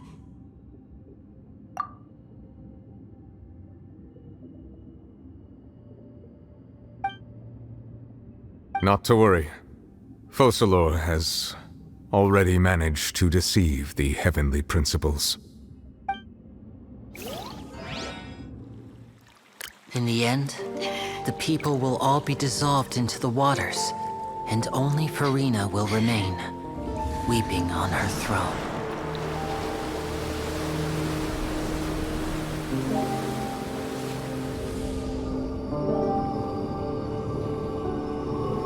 Only then will the sins of the people of Fontaine be washed away.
Initiate emergency rescue!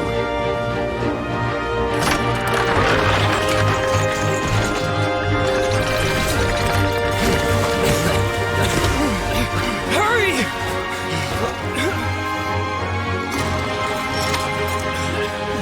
Hey, lend a hand!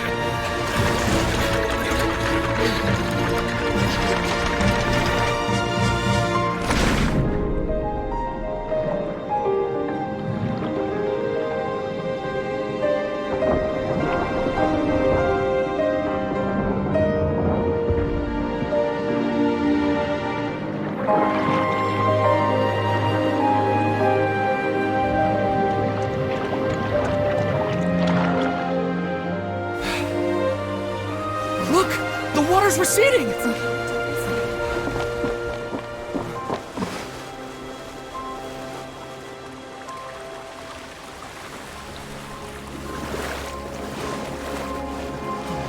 It's a miracle! Water's receding. We didn't dissolve. The prophecy was wrong. The prophecy was wrong!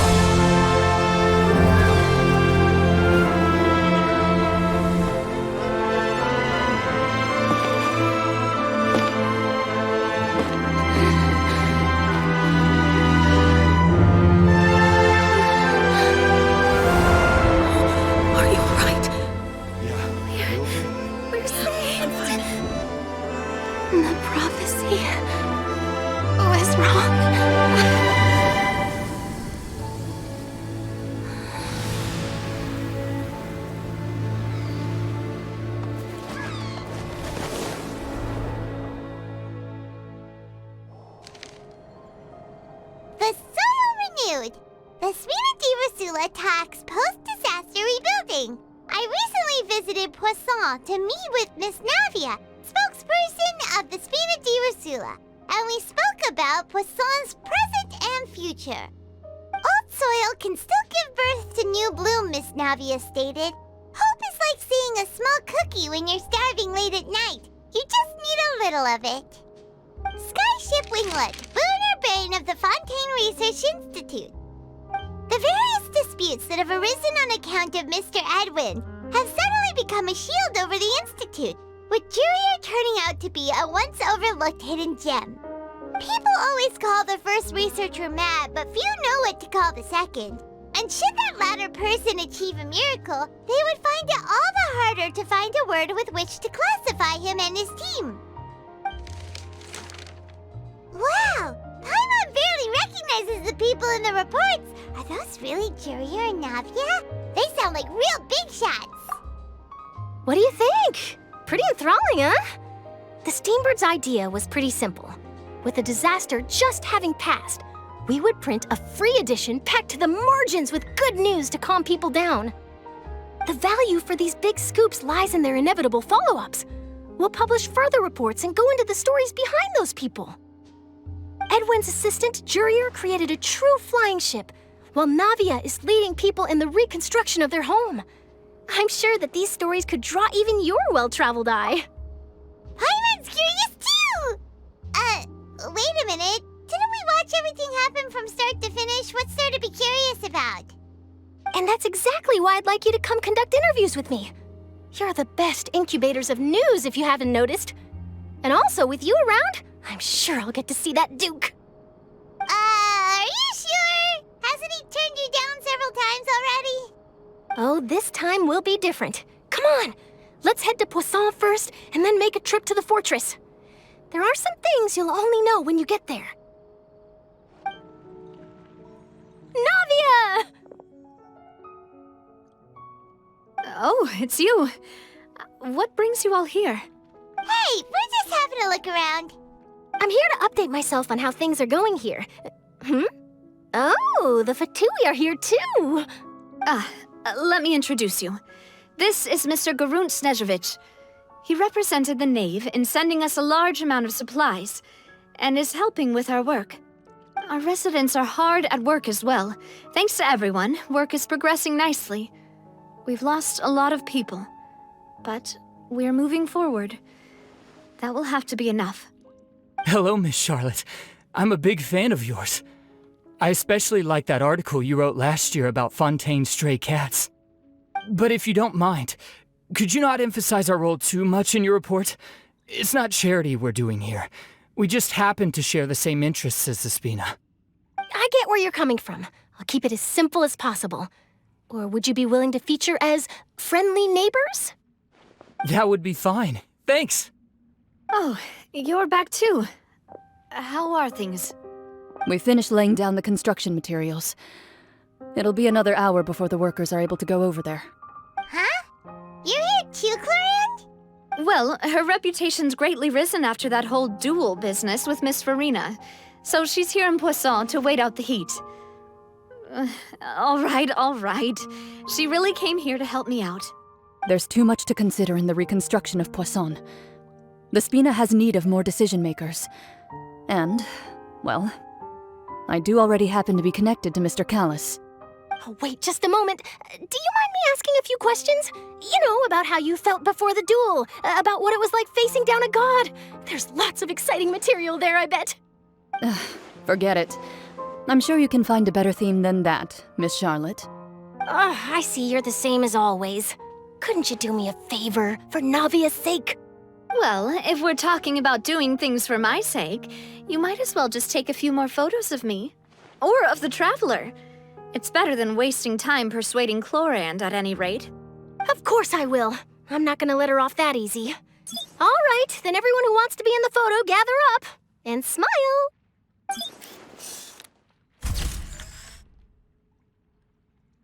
How did it go? Was it a good shot? Did Paimon look cute in it? Not bad. Your addition really helped the composition of the picture. All right, hang on a moment. Let me snap a few more shots. All right, that should do it. I'll be back here later anyway, so let's call it a day. You're very quick. Speed is of the essence when it comes to the news, and freshness is the key. Also, not to brag, but I'm pretty good at building connections. Who knows? I might eventually get that interview with you after all, Miss Clarand. Wow, you really do have that never say die spirit. I'm impressed. I'll hazard a guess that this is how you got that interview at the Fortress of Maripede. Whoa, you're well informed. Let me make a guess too. I asked Sijuin who told Monsieur Nervillette, and he told you, right? That's a very complete information chain. In truth, all Monsieur Neuvillette asked me was, when did the fortress become so friendly towards the media? I told him that it was best not to speak too soon. There's no guarantee that Ridesley will make a personal appearance. You're right. I've got to treasure every moment I have with them. In which case, I'll be making a move first. Stay safe now, and tell me if you hear anything interesting. I'll treat you to afternoon tea in exchange. You seem curious about the fortress. Of course. That Ridesley. I still remember going down to the fortress to grill him for information on my father's case. Boy, did he take me for a ride. Without telling me anything, of course. But he did invite you to tea, didn't he? 2 large pots of it, in fact. It was good tea, though. I have to agree. The tea there is very good. Speaking of that, would you like to have some today? I mean, you've got time, right? Well, I'd be partial to some shortbread. Wow, it's like we've got a menu or something. Sure. Good. What flavor of biscuits would you like, Mr. Snezhevich? Me? I'm fine with anything. But I would prefer chocolate, should you have it. All right. Leave it to me. I'll go over the newly arrived supplies with you later, Mr. Snezhevich. We should be able to finish the preparatory work today. That works great for me. Is it just me, or did you get a new lipstick? I did. It was a gift from Sijuin. Want to give it a try? I think the color would suit you, too. Wow, guess we're here again, huh? There's a real nostalgic feeling to this place. Looks like you've been missing us. Duke! Did you come all the way to the entrance to greet us? Of course. I'm here to welcome you and our dear Miss Charlotte, whom our good head nurse recommended to me. It's an honor to finally meet the much-rumored Duke. Thank you for consenting to my visit to the fortress, sir. No need to thank me. But that said, I shouldn't be the focus of your interview. I trust you recall our agreement? Of course, of course. All right then, this way.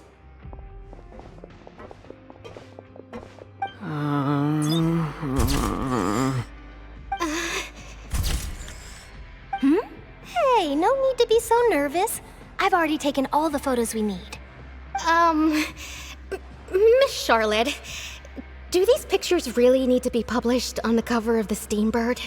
It would seem that Miss Lorvine doesn't want her face to appear beside that of Mr. Jurier, Sir, please don't say things like that.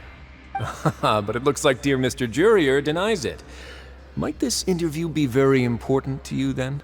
No, I just... This is my first time being interviewed, and I'm very thankful to the Steambird for... Now, I might not look it, but I actually did meet Mr. Edwin once. And I'll be honest, I enjoyed chatting with you more. You've definitely got more of that genius vibe going on. The boat that brought about a miracle, the ark that saved the people. Why, you recreated a myth back there, like an emissary of legend. Still, if I might ask, where's that flying ship now? Looks like Charlotte's trying to get herself another exclusive scoop. I have to apologize, but that ship is presently in the bowels of our factory. I'm afraid it won't be easy for you to get a shot of it. Really? Well, then in that case, could I have an interview with you to make up for that loss? You already know my answer, I'm afraid. Best you interview our head nurse instead. Or perhaps you'd like to take another photo of this couple of researchers? Did you really have to use the word couple? Well, then, 2 solo photos will do. Is my hair messed up? Please, someone help me have a look. Things sure are getting pretty lively here. We've seen this kind of thing before. Oh, Seems like everyone's here. Would any of you like to try this new drink I came up with? Ah, Sigewinne. Hey, Miss Charlotte. Why don't you, take some pretty photos of our head nurse? Sure. Come on, Miss Sigewinne. Over this way. Let's find a brighter spot. Sure. Do I have to smile? So, how have things been at the fortress? Same old, as you can see. Fontaine's undergone some changes, but this place is still more or less the same. Other than that flying ship, it got a tad too much attention, I think. That's why I decided to let the interview go through. We should direct more public opinions toward the behind-the-scenes heroes. Am I right, Mr. Jurier? Miss Lurvine? You're too kind, sir. I believe that you too should have your day in the sun. Not that you would want that, which is a pity. I'll just leave the spotlight to you two. I see. Lots of things happened that day, huh? Anyway, regarding that Harbinger, I'm not sure you remember, but his 3 young followers are still waiting for his return. He sure did win them over, huh? I'll tell them that there's good news and bad news. The good being that their boss seems fine, and the bad being that they must face extended sentences for abetting his escape. Oh, actually, what about you?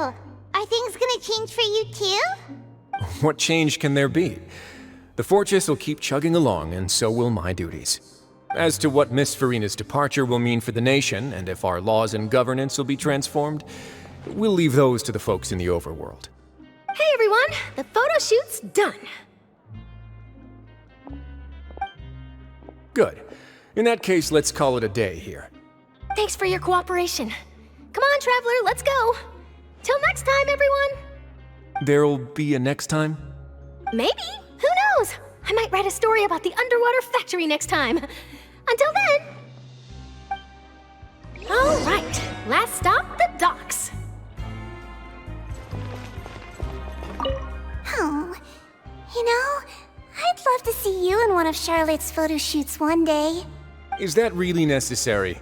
Our line of work doesn't really require much photographing. It's precisely because we don't need the picture that they'll have value as keepsakes. You don't really look all that opposed to the idea, you know. Maybe I'm just happy that I managed to once again avoid the spotlight. I think this interview went well either way. Yes, you successfully kept prying eyes away by using Mr. Jurier and Miss Lurvine as shields. Very good. You should be happy for them. They have a bright future ahead of them.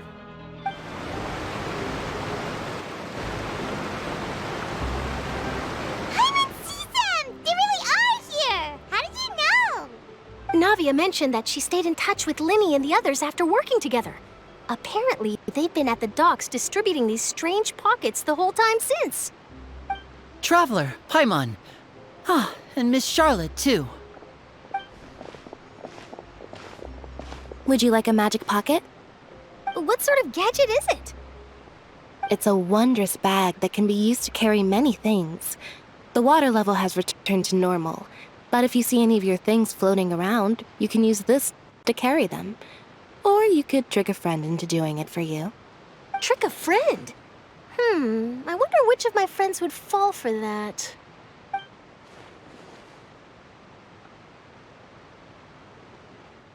You could just make a friend like Fremine here. Isn't that right, Fremine? Is this what you meant by, I'll help you make some more friends? To be honest, that sounds pretty sweet. Could I have your contact, please? Sure. Please, write down my address. You sure are working hard to help Fremine socialize. He was the one who proposed doing this. He even wants to assist in our magic shows.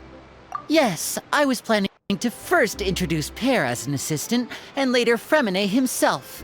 In the future, I think we can leave underwater escape magic to him too.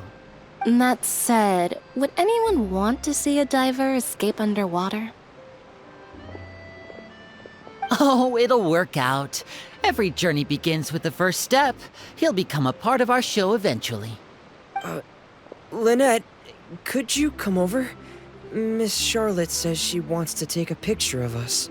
Got it. My, that Charlotte is rather perceptive. She got rid of everyone the moment she realized I had something to say to you. So, how have things been, Traveler? Father says that you did a great deal during the latest events. She's very grateful for your contributions to Fontaine. That's all right. We were more than happy to help. So, what's she doing now? Oh, I guess you haven't heard. Well, after Lady Farina left, Father and Monsieur Neuvillette opened negotiations, during which he gave Fontaine's gnosis to her as a diplomatic gift. A diplomatic gift? A gnosis? Yes, I was quite surprised at first myself. But when I thought it over, there were actually a number of things going for it. It could have been done as an apology for the incident with Lord Child, or as thanks for his help in tying the all-devouring narwhal down. Furthermore, Father did also lend significant aid to Fontaine and Poisson.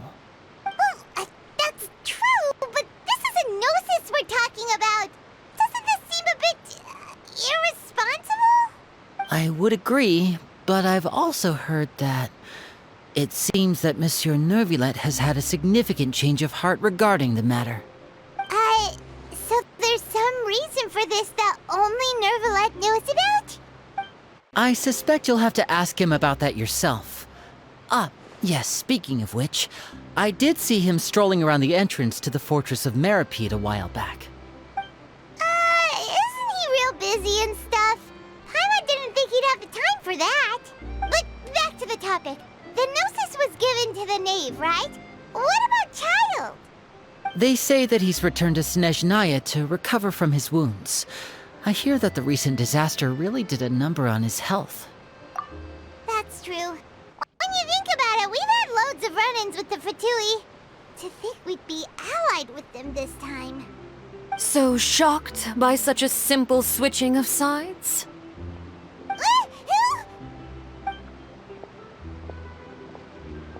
Father! Well, what do you know? Come to the docks to see how my children are doing and meet the Traveler by chance. Please do not pay my accomplishments in Fontaine too much mind. I would have done them regardless. Are you going to take the gnosis back to Snezhnaya? That is our duty as harbingers, yes. Don't be too preoccupied with sides. The goal of the Fatui concerns not a single place or person, but the entire world. With such a grand goal in mind, it is inevitable that we must wear many masks.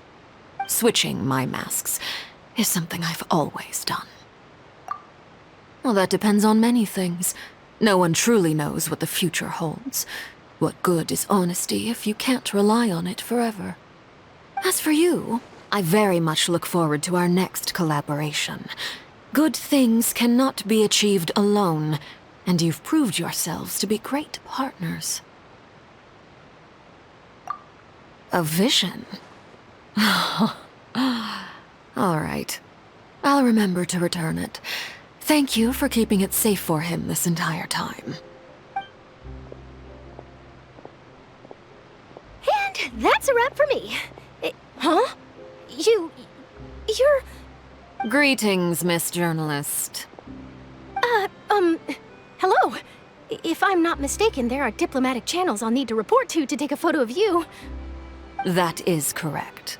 So forgive me, but I will not be able to serve as a subject in your article. However, feel free to write as much as you'd like about our dear magicians and our upcoming rookie talent. I will. The sea breeze is quite pleasant. I shall continue my walk while the weather remains so agreeable. Farewell. Farewell, Father. Oh, she has such an intimidating presence. I didn't even dare to take a picture. Thankfully, I've already wrapped up all my pre-scheduled interviews. Thank you all. This'll be more than enough for me to write about, I'm sure. Don't be too nervous. Why don't you take a magic pocket before you go? Here, Traveler, Paimon, you take one too. To move things about? That's right. Funny. I was giving out magic pockets when we first met too. And what do you know? I'm doing the exact same thing right now. So many things have happened, but the pockets are still the pockets. I guess this must be life. We will all follow our own paths, and serendipity will lead you to your fated friends. All right then. We'll be handing out pockets in some other districts later, so we'll get going now. Have a good day, you two. Well, guess we sent Charlotte off. Shall we go see how Neverlette's doing? As long as he's not so busy that he doesn't have time to chat anyway. The entrance to the fortress! Ooh, he really is there!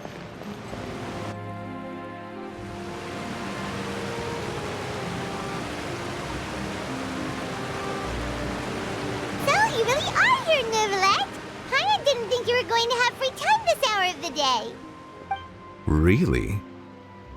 Oh, I suppose you must have met Mr. Linney. He took the time to greet me earlier when he passed this way. In any case, you came at a good time. I was just considering reaching out to you to set up a meeting, so I may explain some things that I haven't had the time to before. Aw, Paimon's glad that you remembered. Thank you for keeping us on your mind, what with you being busy and all. Alright, let's have it then. How was Fontaine actually saved? The whole business is still quite the mystery to us. It is strange how words can often leave a bitter taste in the mouth when it finally comes time to say them out loud.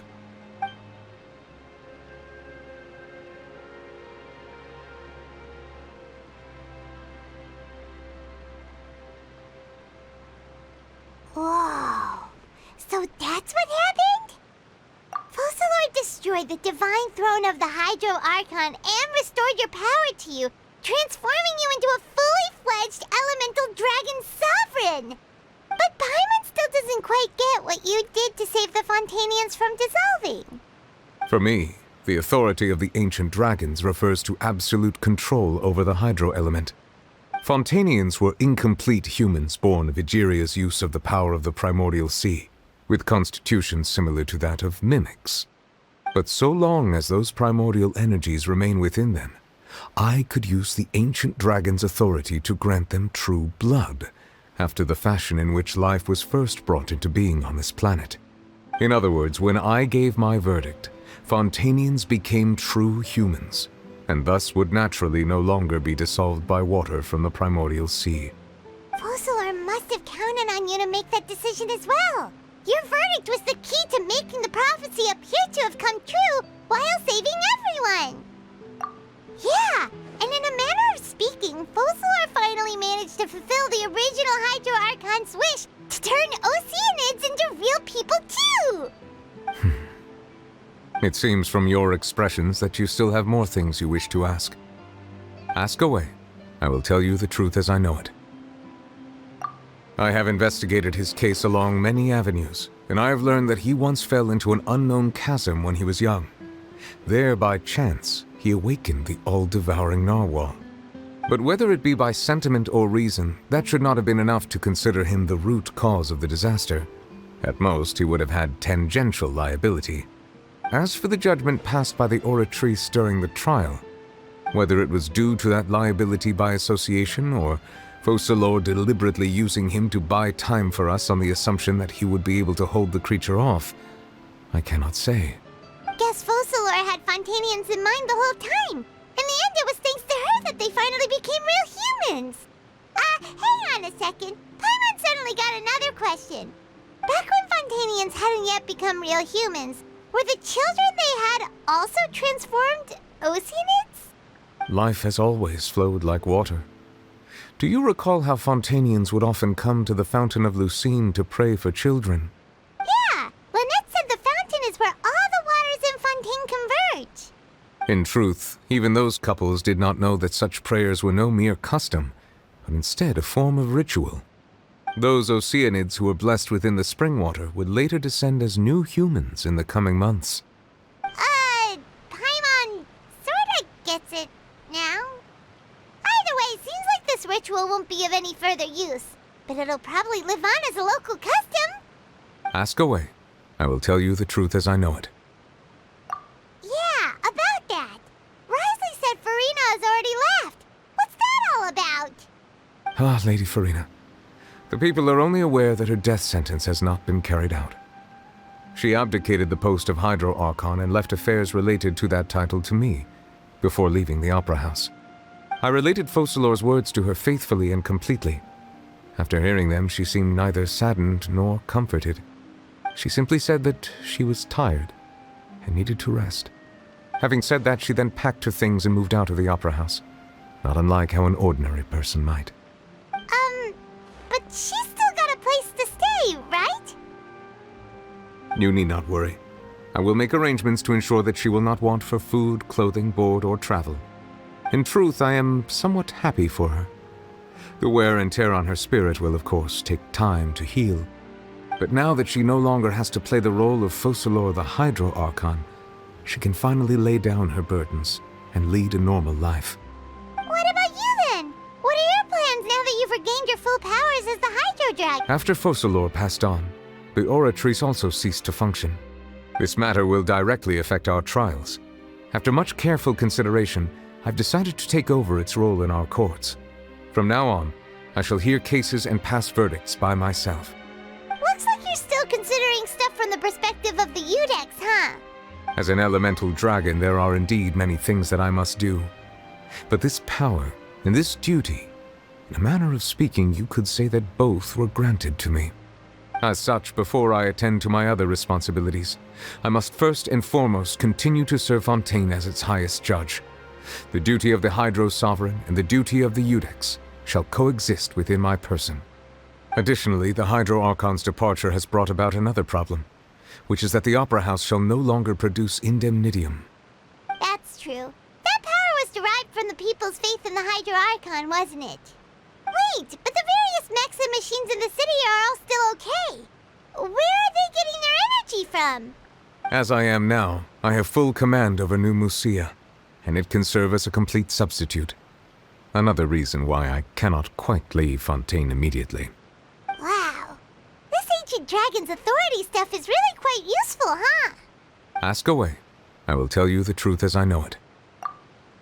Oh, that's right! They say you've given it to the knave as a diplomatic gift or something! Leaving aside their intentionality, the two Fatui Harbingers have indeed done much for us during this crisis. Their sole remaining goal in Fontaine, at least at this point, would seem to be the Gnosis. The Oratrice has ceased to function. The Hydro Archon's divine throne is now no more, and I do not need the Gnosis's power. As such, it has lost all meaning for Fontaine. If the Fatui have impure designs, then we might as well accede to their request now, and avoid unnecessary conflict. What complicated considerations? Paimon thought you were just giving it to them out of gratitude to the knave and as an apology to Child. Ask away. I will tell you the truth as I know it. You will soon be heading to Natlan, I presume. I'm afraid that I have little talent as a travel guide, so all I can do is tell you what I know about that land. As far as I'm aware, Natlan can be said to be a nation of dragons. A nation of dragons? You mean like you? No, I suspect that I would not find myself welcome there. Unlike ancient dragons such as myself, the dragons of Natlan have undergone long years of development and evolution. Large numbers of them have entered a form of coexistence with humanity. Natlan is also the nation of war. War ravages those lands like an undying flame. There is one other piece of information I got incidentally from my negotiations with the knave that I believe may be useful to you. The Harbinger known as the Captain has thrown his hat into the endless ring of war. The Captain. Sounds like a real tough customer. Seriously, everywhere you look, there's a Fatui Harbinger doing their thing. I suggest that you fully prepare yourself before going to Natlan. In the meantime, Fontaine's doors will always be open to you. Ask away. I will tell you the truth as I know it. Hang on a sec. Paimon's still got a question about the Gnosis. When we spoke to Linny earlier, he mentioned that your attitude towards giving away the Gnosis had clearly changed. We guessed that there might be some reason for it that only you were aware of. No wonder the House of the Hearth is the Fatui's intelligence division. They are certainly sharp. So regarding this specific issue, I was just getting ready to share something with you. What is it? In truth, I exchanged some further words with that lady named Skirk after sending you two back to the surface. It went something like this.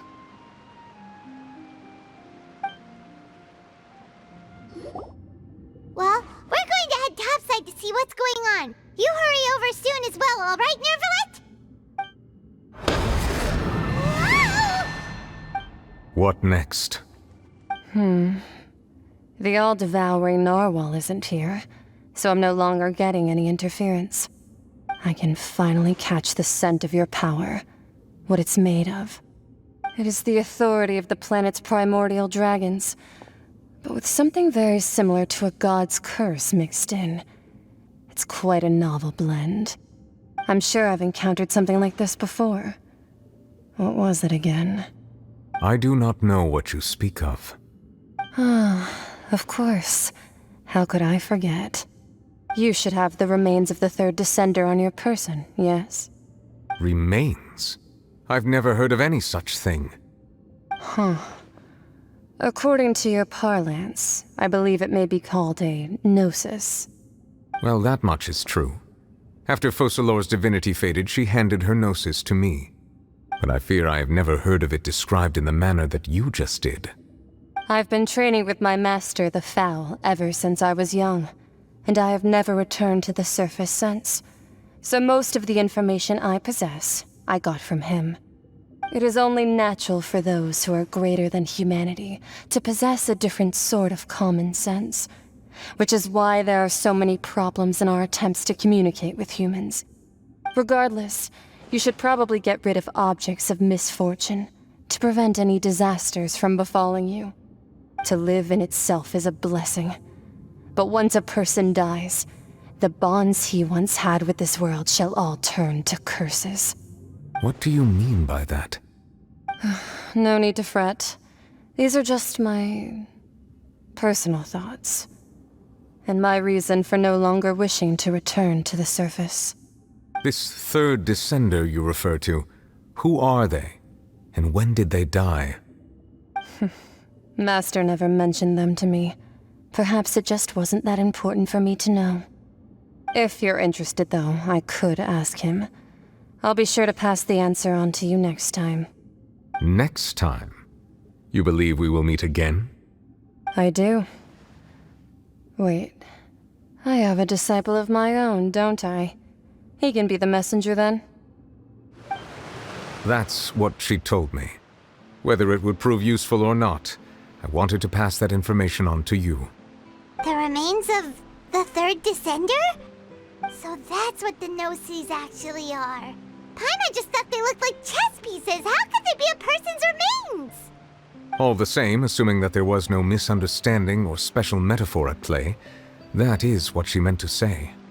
And she said that it would bring misfortune and that you should check it, which is why you gave it to the Fatui. If she speaks the truth, then I would simply be putting Fontaine at unnecessary risk by keeping it here.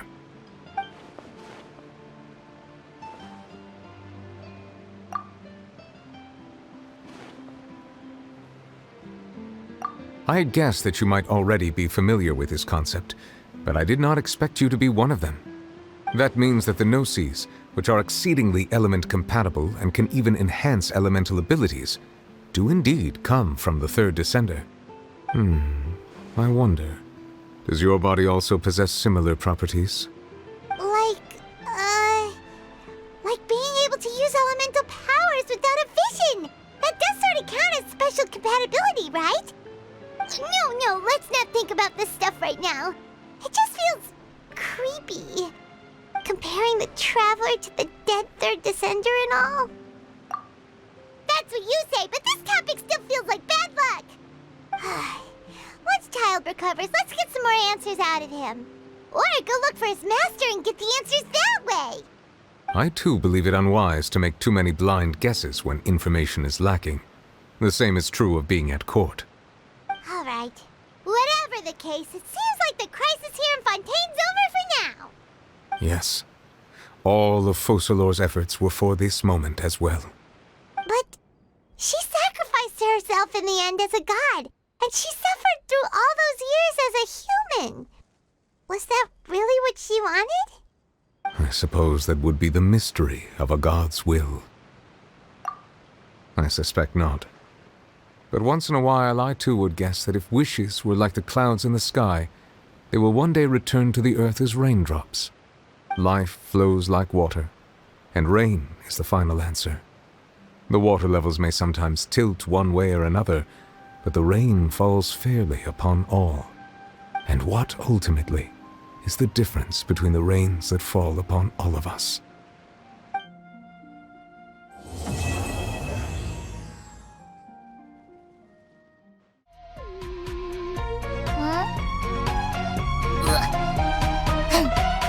Yum, yum, yum, yum.